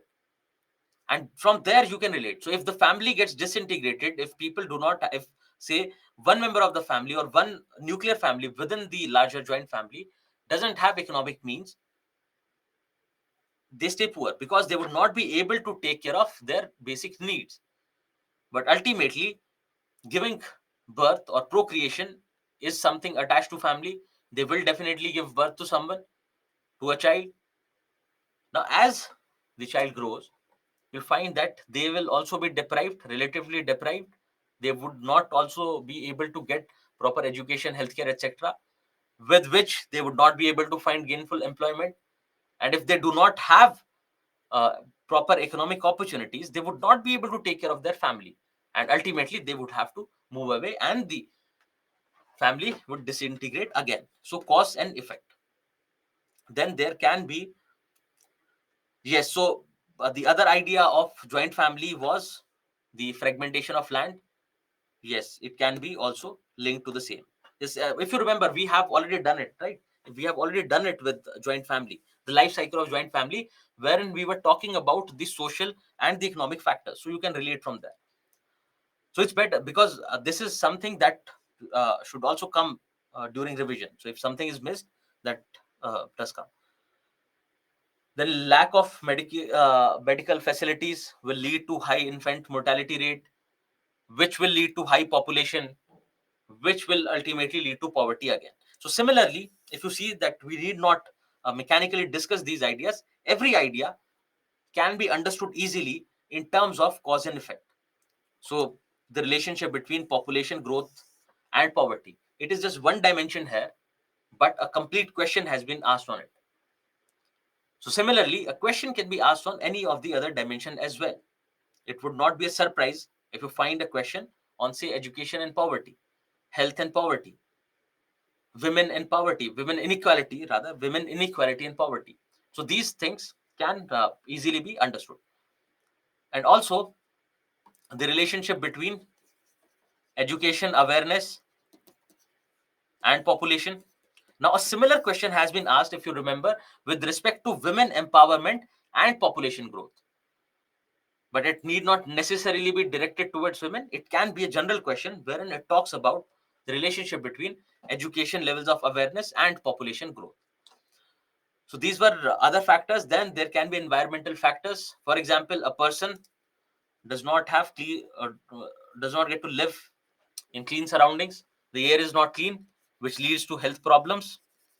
These health problems will ultimately lead to less productivity, and they would not have a job. Their levels of income will be low, and if their levels of income are low, they will be made to stay in the same area. You can apply the similar logic to slums as well. And also there is this statement wherein talk about a poor person causes irreversible damage to the environment, and most of which he has to bear on his own. So this can be thought of in terms of unsustainable agricultural practices, that to produce, because they're poor, they'll have a tendency to, they'll try to do what not to produce more from the same land. And now to increase this productivity, in the race for this, they will end up using kind of fertilizers, pesticides, etc., which will deteriorate the land. And if the land is not fertile enough, then they fall in the same cycle again. Next year they'll try the same thing. Also, climate change can be linked here. That with climate change, say an area gets flooded, people are pushed into poverty. Now, if those people are pushed into poverty, ultimately they would not be able to maintain their standard of living and falling back into the same cycle again. So these can be the various dimensions with respect to poverty. The psychological dimension can be understood in terms of social security. If one does not have job security, if one does not have, say, security with respect to their mental health, etc., health in general, what happens is they fall into that loop. Now, before you understand this, just understand this culture of poverty, and all the other things will become easier.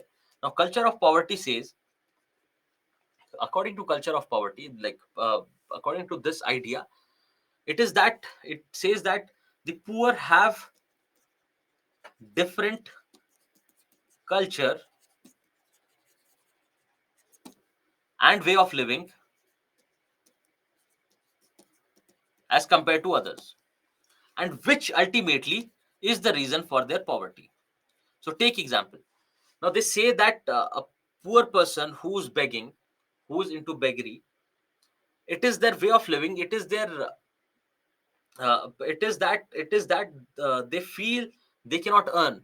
They do not have the kind of confidence and self-esteem, because of which they go on begging, even though they might get a better opportunity to earn, engaging in any gainful employment. But it is their mindset that nothing can be done about it. It is their hopelessness. It is their different way of living which keeps them in that poverty cycle. So this is one idea of culture of poverty.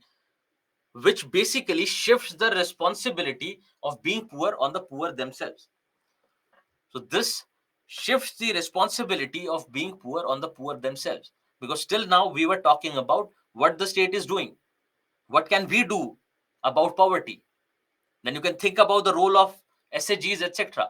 And there has been a question in the past as well, how the role of self-help groups can actually help with poverty. But now we are shifting the responsibility on the poor themselves, that you are poor because you do not want to get better, you do not want better standard of living. And with this can be easily negated as well, this can be criticized as well, because the one who's poor, they do not have any opportunity as such, because there are only few exceptions who get a chance to come out of this poverty cycle. Because now also, if we say that a lot of poor have been brought out of the poverty cycle with various measures of the government, you see that it can be short lived as well. Just one simple health emergency in the family and they're back in the cycle. One simple issue with respect to climate change, one cycle of inflation, the inflation that is going on right now, can make them fall back into the cycle of poverty again. And on these lines, you find that with data that health is one of the most important reason that keeps people below poverty line. And that's why you see that health and nutrition particularly, because health is important for staying out of poverty. The health has to be good. Now health, the one of the most important factor of health is nutrition. So one of the important factors of poverty is health, and one of the most important factors of health is nutrition. And that's why you see that nutrition, if you look at the chart, nutrition has been given more importance compared to others as well. So yes, it can, this idea can be easily criticized because they do not have the means, and also because of this prolonged marginalization, because they have been treated as peripheries for years, for generations. They do not have the feeling, they do not, how do you expect someone to have that kind of confidence to actually try and do something better? So this can be easily criticized, but yes, this is a psychological factor which you have to take into account. Then another psychological factor can be alienation by the society, because it is on the basis of status, it is on the basis of particularly economic status in urban areas today that people are being treated. So that is the uh, class way of stratifying our society.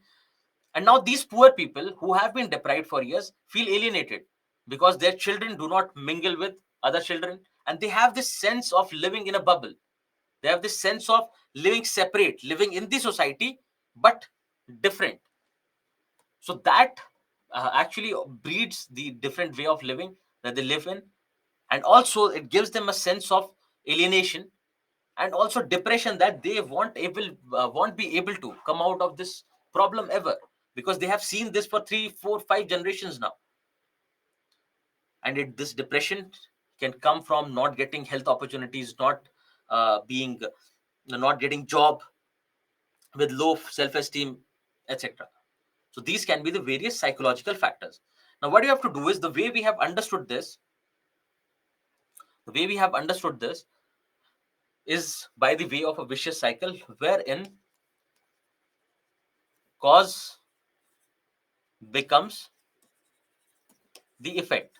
So basically, we say that population growth is a cause of poverty, but population growth is a effect of poverty as well, as discussed in the question yesterday. Now what you can do is, you can apply the same vicious cycle of poverty to all the other dimensions as well. So vicious cycle of poverty says that the causes of poverty become the effect of poverty, and which makes it impossible for one to come out of this vicious poverty cycle, at least on their own. So we at least either need intervention from the government, intervention from the civil society, to actually get them out of this vicious poverty cycle. And just think about it, how government can do that. How can government bring someone out of the vicious cycle? So for example, if there is a poor household, because this is about the government intervention. So if there is a poor household, they do not have education, they are not getting education, say, if they're not getting education, they would not be able to say get a good job, a better economic opportunity. But if government taps them at this level, they say that we provide you education for free, and that to quality education, and we make sure that you get a job in the future. They're lifted out of poverty cycle. And similarly, if they do not have proper facilities with respect to sanitation, with respect to drinking water, government can intervene there, bring them out of, break this chain of vicious cycle and bring them out of poverty.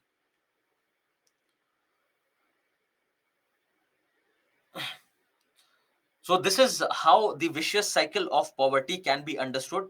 You have already seen a question with respect to vicious cycle of poverty and population.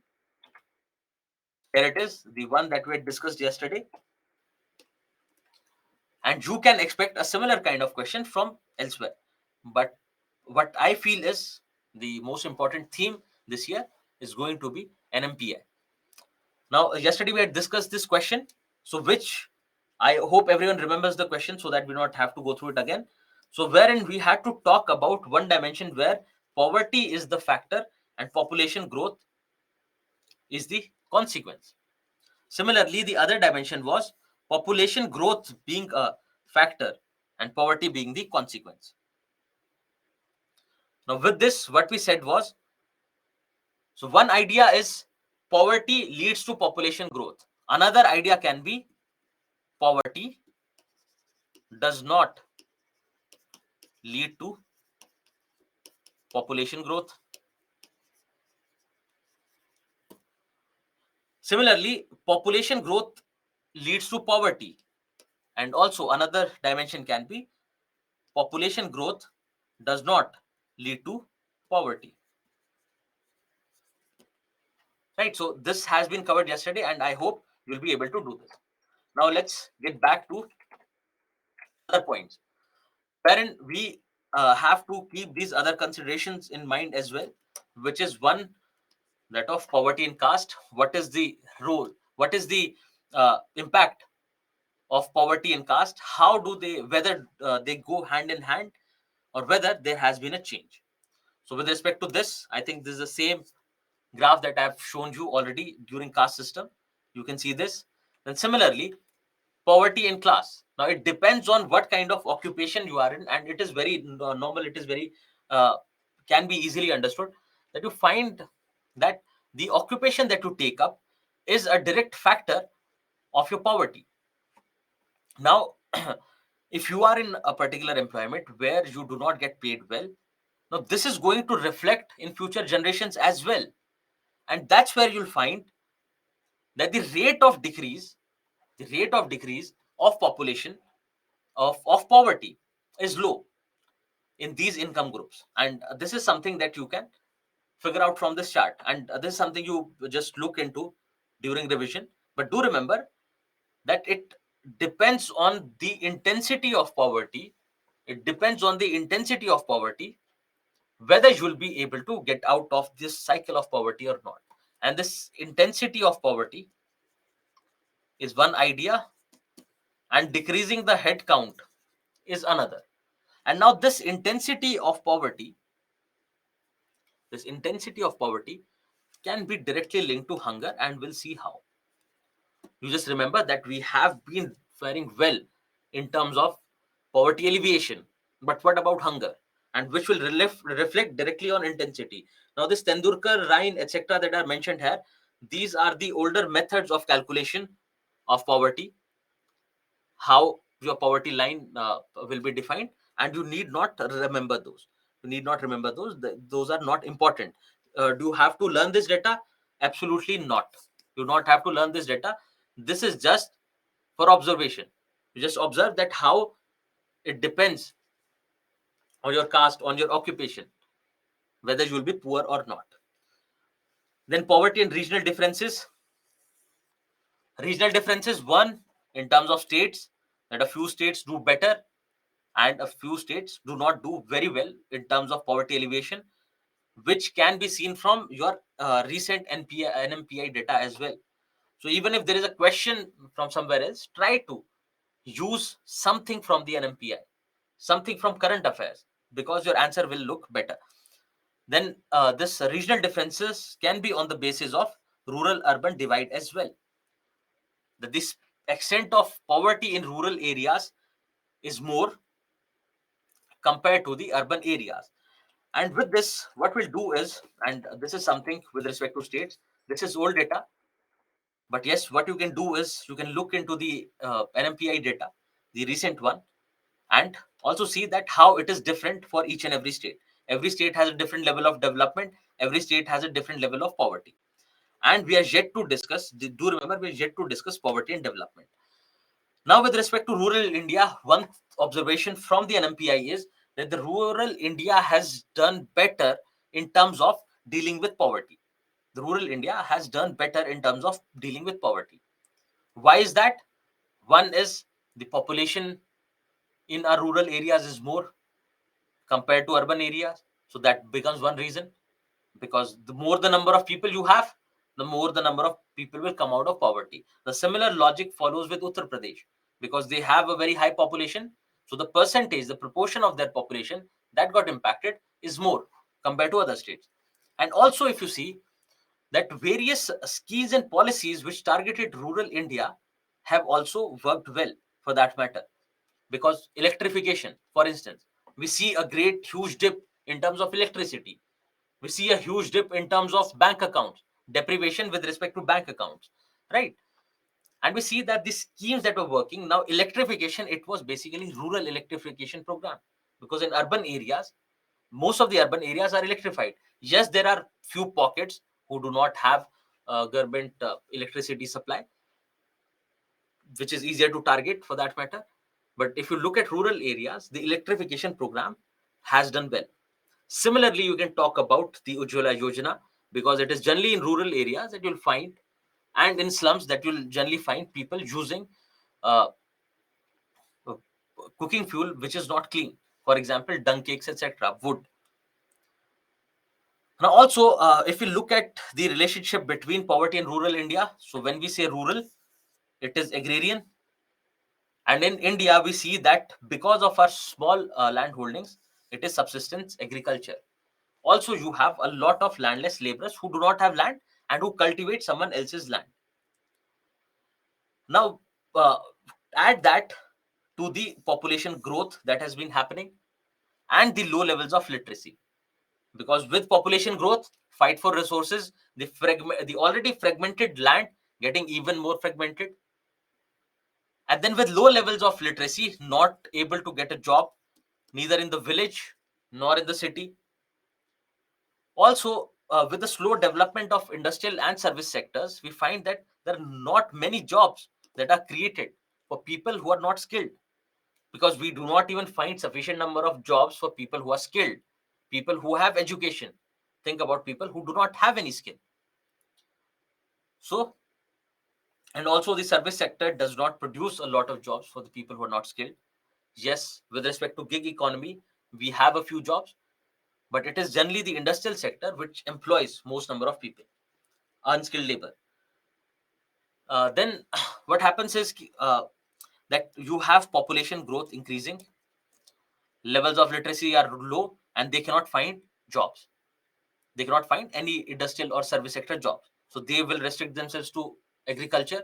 Now, agriculture is becoming less and less productive, because one, it is generally done for subsistence. Second, even subsistence is not being taken care of. Yes, with high population growth, it leads to your disguised unemployment, that a lot many people are involved in agriculture, then there is requirement. So also that also leads to a burden on resources, that also leaves them poor, because with low levels of literacy, they will keep on multiplying population. The population growth rates will be higher. Now, with higher population growth rates, you do not have so much land under cultivation to take care needs of all. So the entire family falls in the trap of poverty. Then also, if you see that in urban areas, the idea is different, because most of the industrial and service sector development has happened in urban areas, which also brings in different types of other jobs as well, with respect to say gig economy, with respect to industrial labor jobs, right? So you have new projects coming up in urban areas, which in a way has a trickle down effect, that there is development happening in these field of infrastructure, there are industries setting up, and ultimately poor people also get some benefit out of it. They get jobs out of it, they get social security at times, etc. But this trickle down effect has remained limited to urban areas. This trickle down impact has not been say shown in rural areas, because in rural areas it has been primarily agriculture which sustained people. So yes, there can be a few developmental projects which are being undertaken by the government, or a few government jobs that are say that come up every year or maybe in a year or two. But generally, the development has been confined to urban areas. And now, with the low levels of literacy, with the less number of jobs, with no requirement for unskilled labor, how do you employ these people? Because agriculture already is done. They are not able to gain anything out of agriculture. Plus, they do not have jobs anywhere. What do? They remain poor. And this is the reason you find that the rural India is poorer compared to the urban India. And that's why you find that regional imbalance and the difference between rural and urban areas. Now, what can be done? We have seen the causes. We have multiple causes of poverty. So we can restrict those causes. One. Second is, take up this list from the multidimensional poverty index. Look at what government has done in each of these indicators and what can be done better. Because this is the best way. If you want to target these pointers, let's take up these. If this is what indicates whether a person is poor or not, why not target these directly? Plus your employment generation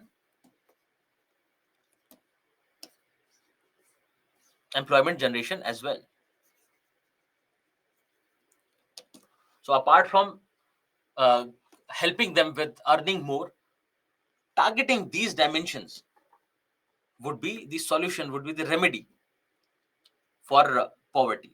And we have seen that government targeting these various indicators has to a certain extent, has to a great extent this year curbed poverty.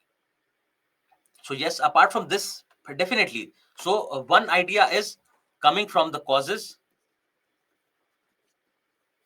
So what you do is you try to check these causes. From there, you'll have suggestions. Then you try to generate employment so that there is increase in income, which ultimately leads to coming out of poverty. And then you have these factors, because with respect to these factors, there'll be a little clash with causes, because causes are comprehensive. They cover everything, every dimension. And these are limited 12 indicators that we are talking about. So yes, there'll be overlap, but this is how you can frame your suggestions. And you'll have say a lot of ideas with respect to how government has intervened. So I hope you can link these two various government programs for poverty alleviation.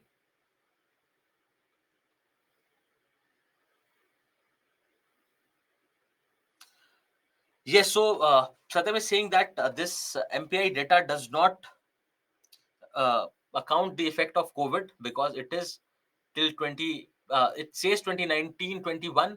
So the survey actually happens in phases. So to a certain extent, that effect has been there. It captures that impact. But yes, we can say that, because even if you look at NHS 5 data, in phase 1, it was only 17-16 states which have been covered. So there are still 10 more states to go.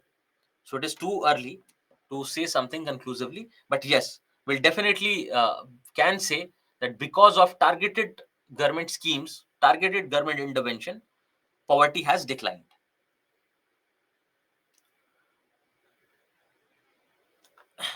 Okay, so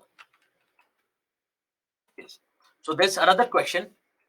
which has been asked in the past. Let's look at this question. Despite implementation of various programs for eradication of poverty by the government of India, poverty is still existing.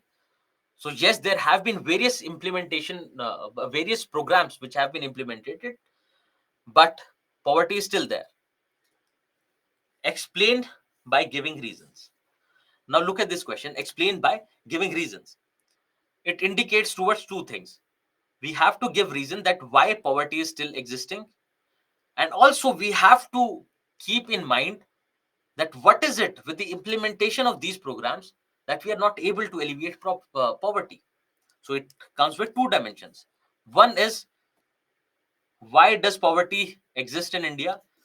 Factors which lead to poverty.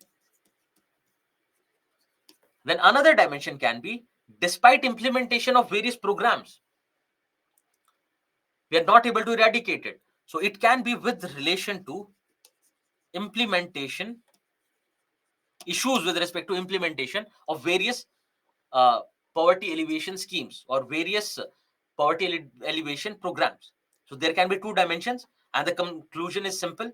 Conclusion can be, because now this was asked in the past, you did not had that NMPI data. But simple conclusion, let's talk about conclusion first. Simple conclusion can be that yes, with targeted approach, we could have done better, we can done better. uh, the challenges that we face with respect to implementation and various other factors can be checked to eradicate poverty. So yes, this can be done. Simple conclusion which gives a way forward. Now the thing is, when you look at the question, the general way of doing it is write all the factors because of which poverty exists in India, overlooking the fact that implementation of various schemes has also been a highlight here. So what you have to do is you have to cover both these dimensions. Now, with respect to various factors because of which poverty still exists, you can mention the rate at which our population is growing, the rate at which we are not able to match various social security services and employment generation, inadequate access to resources. Then you can talk about the inequality in terms of distribution of resources. And then what you have to come to is the issues related to implementation, that what have been the implement problems with respect to implementation of these programs. So what you can do is, so these are general arguments here. We will also take up briefly how to analyze the design and implementation, how to talk about the problems that come out of this design and implementation of various policies, that we'll do in the last chapter. So you can just read it. This will give you a sense of direction how to analyze those, because the way we analyze, say, your MPI, your multidimensional poverty index, you have to follow the same logic. And also you do not have to say sit alone and think about it. It's not the case. It is available in the newspaper, and the questions are generally asked when you find things in the newspaper, because otherwise you cannot possibly cover everything. You cannot possibly cover all the schemes, because as I've shown you that there have been questions directly on the schemes. Now you cannot remember all the schemes. If there is some exception, if there is something doing well, then questions are being asked, right? So you remember that. So we believe in trickle down, which is flawed. Top down approach, one size fit approach, yes. So yes, so one idea is, I think Sachin is mentioning with respect to the previous discussion we were having. So we cannot say that trickle down approach is completely flawed, but yes, it does not live up to the expectations. Because if we see that a lot of Indians are coming out of poverty, the extent of poverty has reduced. It is directly related to the trickle down approach, because of growth of our economy, because of setting up of new industries, etc., etc. This has been achieved. Because otherwise, think about it, if not for investment in industries and service sector, what would have happened to agriculture? Can it have possibly sustained this huge population? weakest not. So yes, there is a lopside to the trickle down approach, and that's why we talk about bottom up. That's why we have to go bottom up. But again, these kind of interventions are also necessary. So yes, one idea with respect to this question and implementation is the center tells you what has to be done: uniform application of the same policy, same program throughout the country, without realizing the differences that various areas have different needs, different demands, which have to be catered to. So the approach has to be targeted. So less of lack of awareness in people than various corrupt practices, because these can be general arguments with respect to these. See, the different government schemes that you're talking about, they are generally covered with your current affairs. Wherever they can be linked, are being linked to the static syllabus as well. And that's where you see that you can to a certain extent say that we can find we get questions from social justice in prelims as well. Yes, you do with respect to schemes, but the way we proceed in social justice is around the idea of justice. Schemes are just a tiny little part of it. So it is around the idea of justice that has been getting shaped with our discussions on development, with our discussions on empowerment and justice, etc. So yes, if it is a centrally sponsored scheme, then the panchayats have less autonomy, so on and so forth. Yes, so trickle down has to a certain extent shaped the way, but yes, ultimately it has not provided us what we actually needed. So it promised something and it delivered something else. So this is something, I think this question is fairly simple, and you have all the pointers here. Just read it, just think about it, because these are the arguments that keep coming up in our discussions. So these can be taken up and understood. So it was with respect to this question. Then these various dimensions that you have to think about. Now, one question is with respect to rural India, urban poverty in India is an overflow of rural poverty. What can we say about this? Can we say that the urban poverty in India is an overflow of rural poverty? So obviously, one, it can have two sides. One is says yes, the other one which says no. But to think about it, can we say that? Because for that, what we have to say is what have to see is uh, the growth of urban poor. The growth of urban poor. How is it related to the migration from rural areas? One is that. Another thing is, so one is migration that can be simply understood. That can be simply understood that people who do not get enough opportunities in rural areas tend to move towards urban areas, leading to urbanization and increase in the poverty ratio with respect to urban areas. Then there they end up living in slums and contribute to poverty even more because they get into that cycle. Now, also, this is the simpler idea that you can see. Another thing is, if you want to negate this idea, you can talk about the poverty that is being created in urban areas. So one can be a simple idea with respect to population growth, because population growth of urban areas is leading to increase in urban poverty. Very simple. Then migration from rural areas is also increasing urban poverty. But what can be the other dimension to it? Is there a sense of disparity and inequality in urban areas which can also lead to poverty? Yes, so your landless agricultural laborers, etc., migrate to urban areas.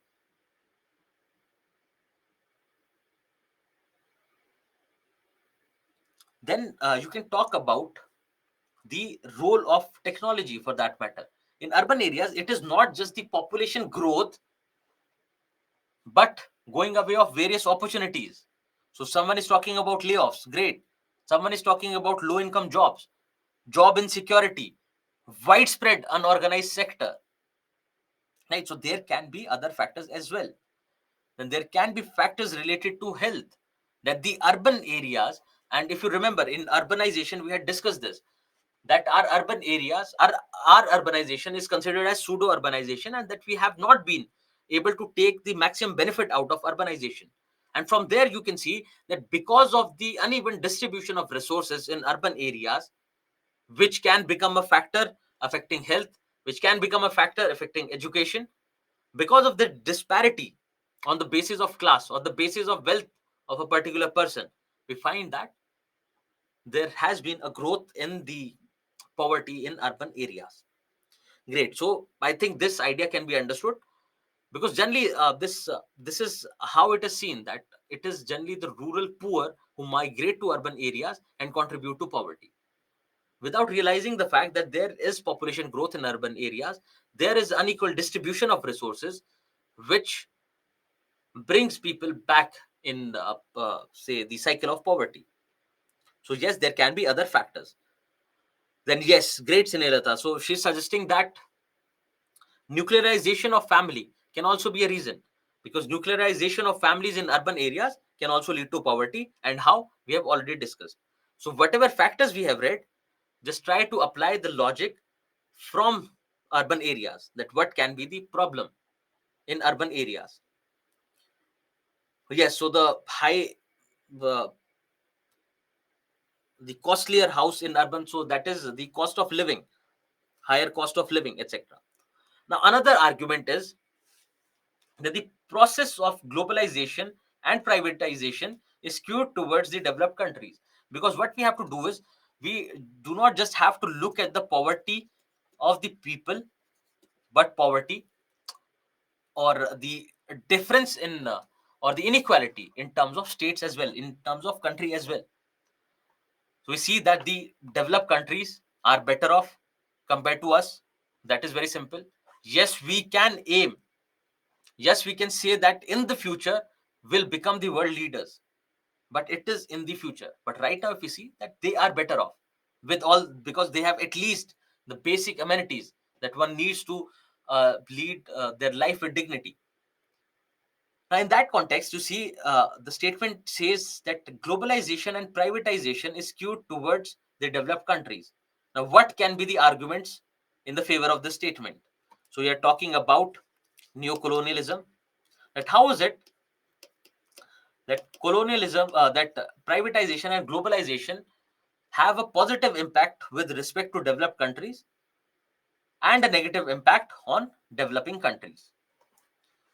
So I think that can be done. The negative economic impact of globalization and privatization, that the industries, the local industries will get subdued. It will only be the multinational companies, etc., which will prevail. And then what do you do when we talk about the counter argument? The for argument is simple. What about the counter argument, which says that no, it is not. No, globalization and privatization are not skewed towards developed countries. What can be the argument about this? Any suggestions from you? Great, brings FDI. So a lot of money comes in, which is invested in your economy. Your government earns more revenue. If your government earns more revenue, they'll invest in the social sector. If there is investment, people will get jobs. There'll be creation of new jobs. Great. They provide us with technology. That also helps us. Then think about the idea of global multidimensional poverty index itself. Where does it come from? Right?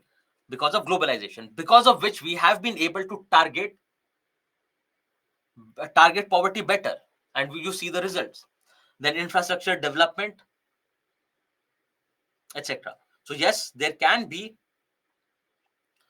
positives and negatives both. So just remember, it is just a quick revision of what we had done in the past, and trying to link it to what we are doing presently. So I hope everyone will get this idea, because we have talked about both positives and negatives of globalization and privatization. We just try to link it to the disparity or the differences between countries. Great. Skewed, you can think of it right now in this context as biased towards developed countries. Okay, now if we talk about this statement, poverty as an outcome of development. So generally what we understand is, with development we can get rid of poverty. We can It can lead to poverty alleviation if we develop any economy, any country economically.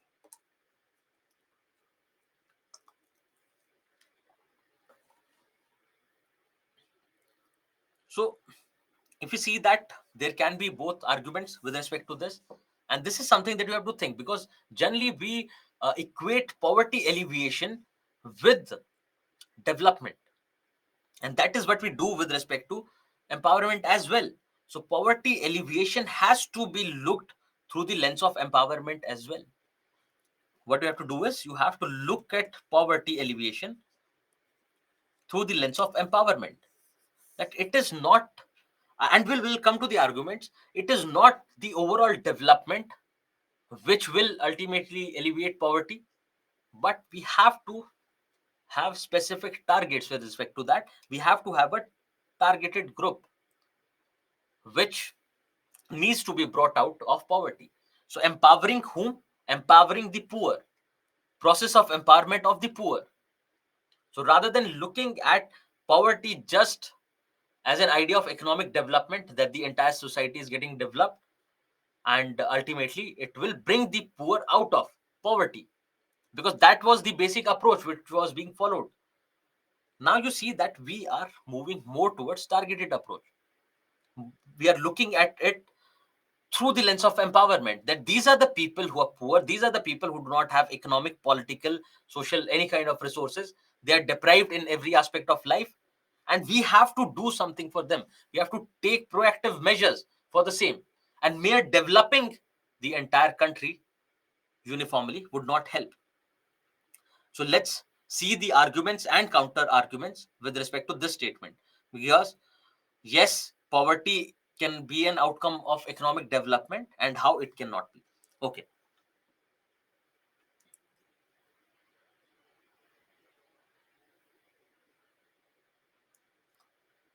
Yes, so we need inclusive development and not just economic growth or development. Okay.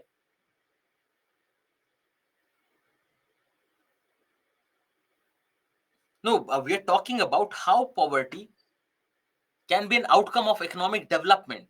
How poverty can be an outcome of economic development. Yes, so more inclination towards organized sector. Now just think in very simple terms. Just think in very simple terms. If there is economic development, the standard of living of the people in general rises. People have more purchasing power. With more purchasing power comes inflation. With inflation, you see that the poor get affected uh, in the worst way, right? So general increase in standard of living leads to rise in prices, and this rise in prices of various things leads to the impoverishment of the already poor. Yes, so your developmental activities like uh, for because of land acquisition, poor people get displaced, and more often than not we find that the compensation and the rehabilitation is not proper, is not up to the mark. Now this in the process of development, we have we have had a negative impact on our cottage industries. Yes.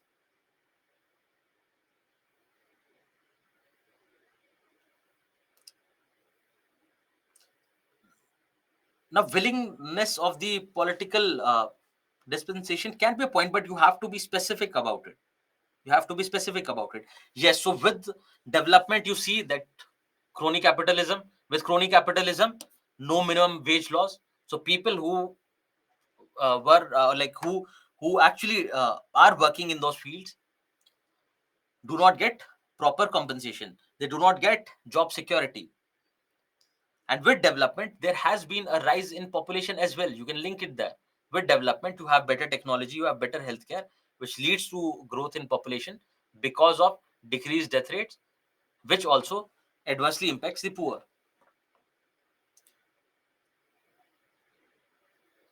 Okay, so this side of the argument is done, that there is a general price rise because of economic development. Because when we look at the because what happens generally is, when we look at poor, we look at them as a uniform or homogeneous social group, but there is a level, there is a lot of difference. So when you see at the same time, because of the rise in tomato prices, there are a lot of people who are getting negatively impacted because of the inflated prices of tomato right now.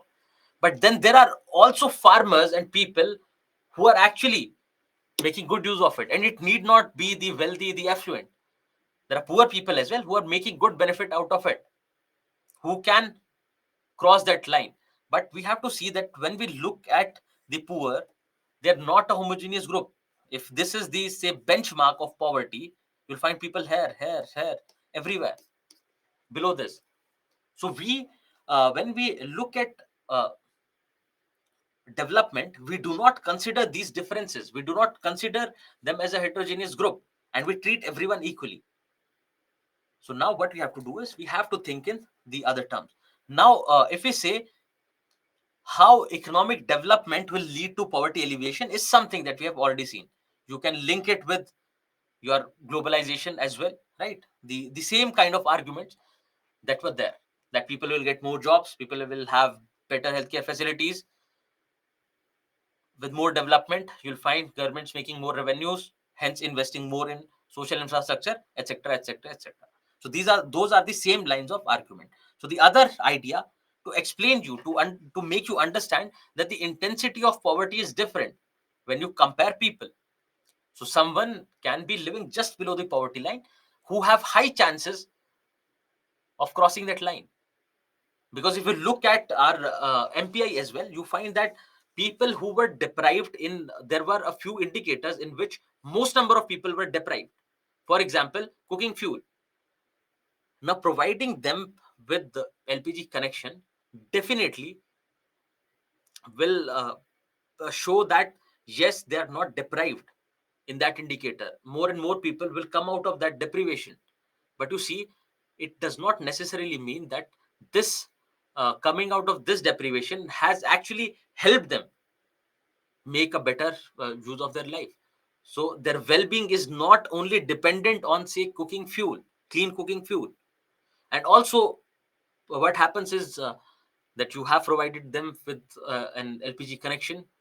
That's great. Yes, they can use clean cooking fuel.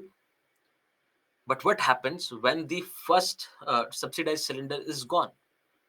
Those people do not have the purchasing power to get it refilled. And this is what, as a criticism of Ujjwala Yojana came up, that people were not able to refill their gas cylinders. And similarly, if we talk about bank accounts, yes, we opened up a lot of bank accounts, but how many people actually use it? And we see that most of those accounts are lying dormant. Yes, so yes, what happens is, when we talk about the government data, the way government quantifies things, it will always be a little favorable to the government. And what we have to do is, we have to look at the criticisms. So the criticisms of these schemes can also be a good criticism of your multidimensional poverty index. That again, we are just looking at the numbers. We're not talking about the quality of life, whether it has improved or not. We're not talking about whether they have the idea of freedom, the idea of development as freedom, as propounded by Amartya Sen. Yes, so there is digital divide for that matter, etc. There is digital divide. Yes, you can give a computer, a laptop, to a person who is illiterate, who lives in the rural areas of India, and you can distribute that laptop in the urban areas to a school going child. Now you see that they both possess the same laptop, but it will have a different impact on their lives. The child living in the urban area might make a great use of it with the internet availability, with the better awareness levels, but the poor illiterate farmer would not be able to. And this is what the idea of uh, poverty, idea of development as freedom is. that we focus on the outcomes, whether people have enhanced their capabilities or not. Yes, so the data of dormant bank accounts, etc. Yes, so we cannot say right away that the new forest bill will lead to deforestation. Yes, it talks about regulation, but let's wait, because there are things that are going to change with respect to the bill. So let's wait for it before, because it'll be premature to criticize that. Yes, there can be a few criticisms on the existing provisions, but it's better to wait. Yes, so if you want to mention Professor Amartya Sen's quotes, you definitely can. Now, with this, we conclude our discussion on poverty. Now, a related dimension is hunger. Now, remember one thing. When we talked about poverty, and particularly multidimensional poverty index, we said that India has worked wonders. We have brought out a lot of crores of people out of poverty, etc. And which is okay, because see, ultimately, whatever data is there, we have to rely on it. Yes, we can go for positive and constructive criticism, but we cannot negate it altogether. Now, if we talk about global hunger index, in this you'll find that the position of India is going down in terms of hunger. So, at one side, poverty is being reduced, but on the other side, hunger is increasing. Because now hunger is generally understood as uh, related to poverty. Because if you do not have enough money to take care of your nutritional requirements, you are the worst kind of poor.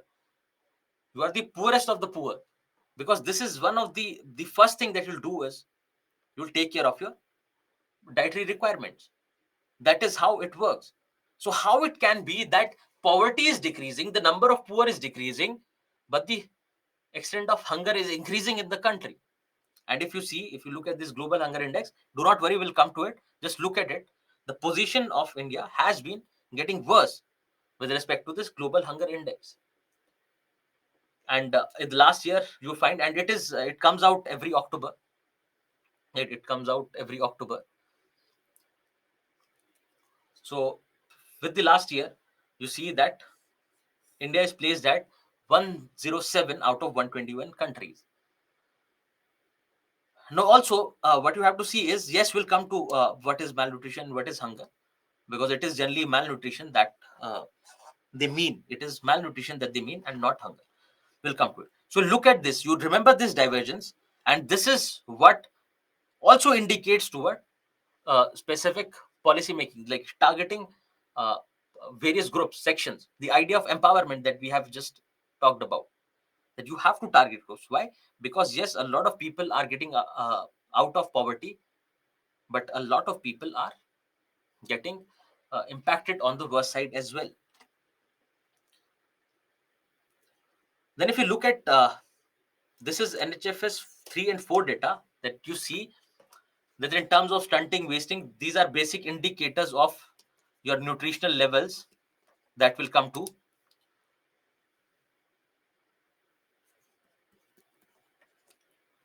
You see that we were doing better every year in terms of dealing with uh, issues related to malnutrition, be it stunting, wasting, underweight kids, etc.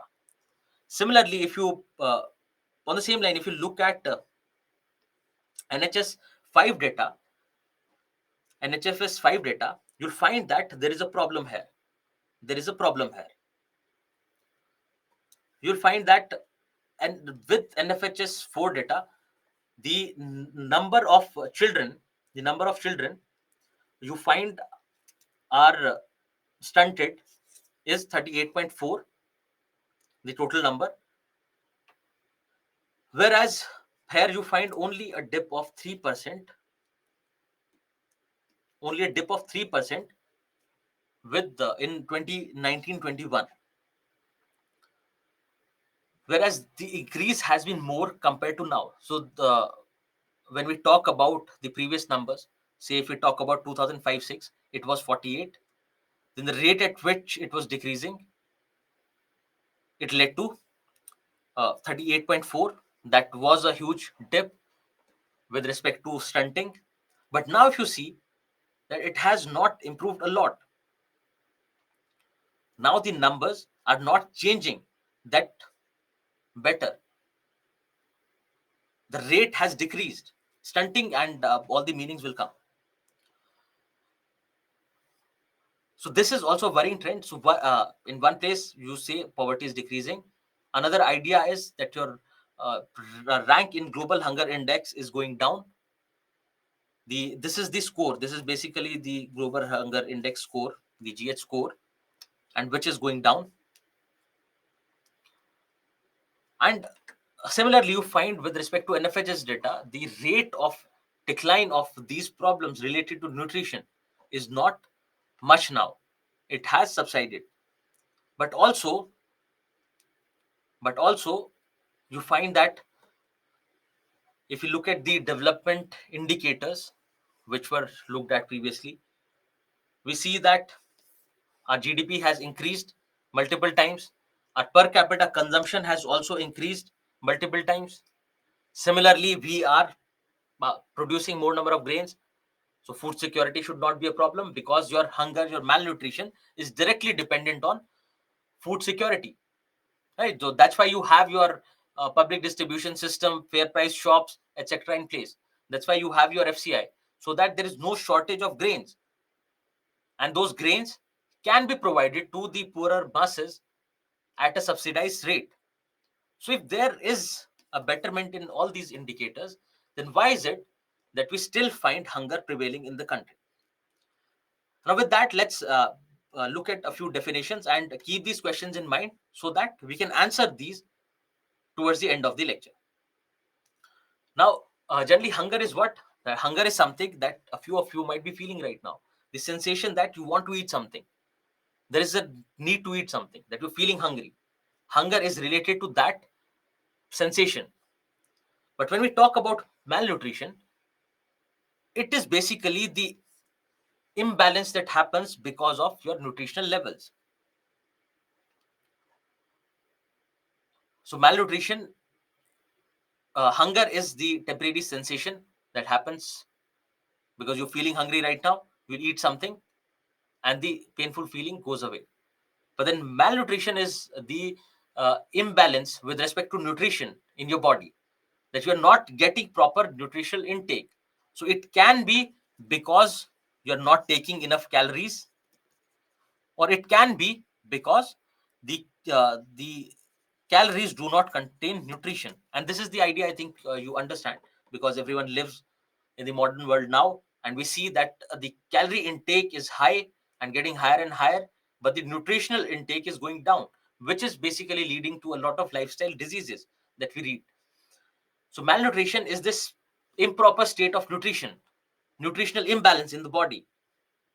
It can be because you're not taking sufficient calories, or it can be because you're not taking sufficient nutrition, because those calories that you take, the food that you eat, should have all the nutritional elements like proteins, fats, micronutrients, etc. So this is the idea of malnutrition. And now if this malnutrition is sustained over a long period of time, if this malnutrition, which basically leads to a deficiency of various vitamins, etc. in your body, if it is sustained for a long period of time, it causes starvation. Now, starvation is the extreme form of malnutrition, because you're not having something for a long period of time. If you're not having enough nutrition for a long period of time, and which can lead to various imbalances in the body, there can be organ failure, it can lead to death as well. So, the idea is that even though it is written hunger, but hunger in technical terms is not actually what we are going to look into. So hunger is the basic idea, the sensation that I want to eat, that I'm running out of fuel, now I want to eat something. Then nutrition, malnutrition is the idea that you have nutritional imbalance in the body. And if that nutritional imbalance is sustained for a long time, it causes starvation. So our issues are going to be malnutrition and starvation, right? But it will nevertheless be called hunger. Now, with respect to hunger, you have a little data from FAO, that how there are a lot of people, there still are a lot of people who face this problem of hunger and malnutrition. Deepika is saying that with respect to the idea of food security, she's saying that if we have a disproportional increase in population as compared to the growth in food production. Yes, it is there. The population growth is more with respect to, if we compare it with the productivity levels of and the production levels of our agriculture. But you see that every year, if we talk about food security, every year, how many tons of grains get wasted in the warehouses, in the Food Corporation of India storage centers. So it's not that we do not have sufficient, say, grains or sufficient food available. Yes, we do have. It is that it is not reaching people that it ideally should. And even though we say that, yes, we have been dealing with poverty with a strong hand and we are doing better, but we see that hunger is still a problem. Food security of the nation at large is not a problem, because as a nation we do have reserves, we do have sufficient reserves. But food security on an individual and the family level is still a problem, where we are doing worse. Now then, malnutrition, basically the imbalance of nutrition in body, it can be seen in two ways. One can be undernutrition, wherein you do not take sufficient calories to provide your body nutrition. So take simple example, your body requires 3 chapatis and a little curry to give you nutrition, say for example, and that will be your complete nutrition. But if you have only 1 chapati and no curry, or just two the chapati or not curry, what will happen? You would not get complete nutrition in your body. So that is undernutrition. Then there can be overnutrition as well. So overnutrition can be directly linked to your culture of having fast food and junk food, wherein you find that those the food that we eat does not have a good amount of nutrition in them. They do not have any micronutrients. They do not. They have a lot of saturated fats, which leads to overnutrition, wherein our body is taking way more than calories that it should have ideally taken, but those calories do not have any nutrition. So this can be the other manifestation of malnutrition. Then also there can be hidden hunger as well. Hidden malnutrition basically is, yes, we definitely look into uh, the idea of proteins, fats, and carbohydrates, etc. But there are a lot of micronutrients which are being overlooked, various vitamins, etc., which generally come from your fruits and vegetables, which are again expensive. So the poorer section is not able to afford it. So that is another reason. What can be the causes? It can be calorific deficiency, which can happen because you are not able to purchase food, not able to buy food. Then it can happen because of this micronutrient deficiency, because of you're not getting sufficient micronutrients in your body. Then it can happen because of not getting safe drinking water. Now with respect to sanitation and drinking water, the idea is that you would not be able to maintain your health, you would not be able to absorb nutrition out of the food if you're not healthy.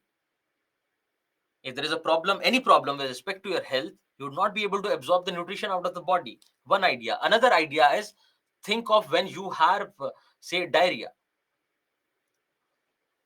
What happens is you are not able to eat. Whatever nutrients were there in the body get flushed out. So these can be the reasons. And also low levels of immunization and low levels of immunity in people can also lead to malnutrition. So these can be various factors of malnutrition. Do these matter?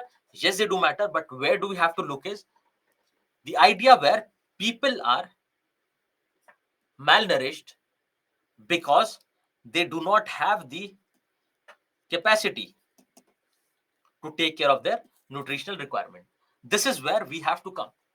This is where we have to look into that. It is not that because you're going out and having junk food, it is not the problem with respect to that. It is because you do not have the capacity to buy that food. Yes, Sumitra, your observation is correct. Satyam is saying whether global hunger index is trustworthy or not. because it has ranked countries like Pakistan above India, and it has been ranking countries like Pakistan, Nepal above India in the previous things as well.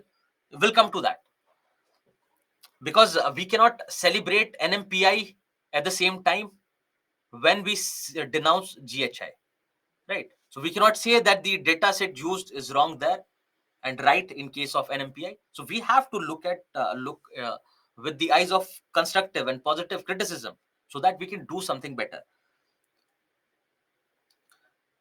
Yes, so the big guy is saying that yes, even after having sufficient income, people can become malnourished, and this is happening. So higher hunger, yes, one of the criticism is higher hunger does not necessarily mean that the poverty is increasing, or the levels of, rather than poverty, you write it as deprivation. So the uh, the rank in GHI that is getting worse for India does not necessarily mean, and more people, more and more number of people are deprived of food or deprived of food security. It can be related to your lifestyle changes as well, and that we will come to. And yes, lifestyle changes like you not having proper food, proper diet, which leads to problems like diabetes and other problems with respect to your heart, etc. So yes, this is the idea of malnutrition. Now what we'll do is, uh, because now we're done with time, what we'll do is tomorrow we'll start from here the types of malnutrition, and this is also something you just have to understand. That's it. You not have to remember everything, and then we'll finally come to the global hunger index, the issues involved in it, and we'll move forward from there. And also what we have to do is, now is it's the month of August, and in October it'll come out again. Then there'll be a renewed debate around it, discussion around it, and that is a time that you have to become active, uh, uh, learn things from there, and add to your notes. Stress can also become a factor of hunger and malnourishment. Yes, absolutely. This is again a lifestyle disease that we talk about, hypertension, etc., because of which people do not tend to eat, do not feel like eating, and ultimately this leads to malnutrition. So, okay, with this, let's conclude the discussion for today, and we'll start our discussion tomorrow morning from types of malnutrition. Thank you, everyone. Have a good day.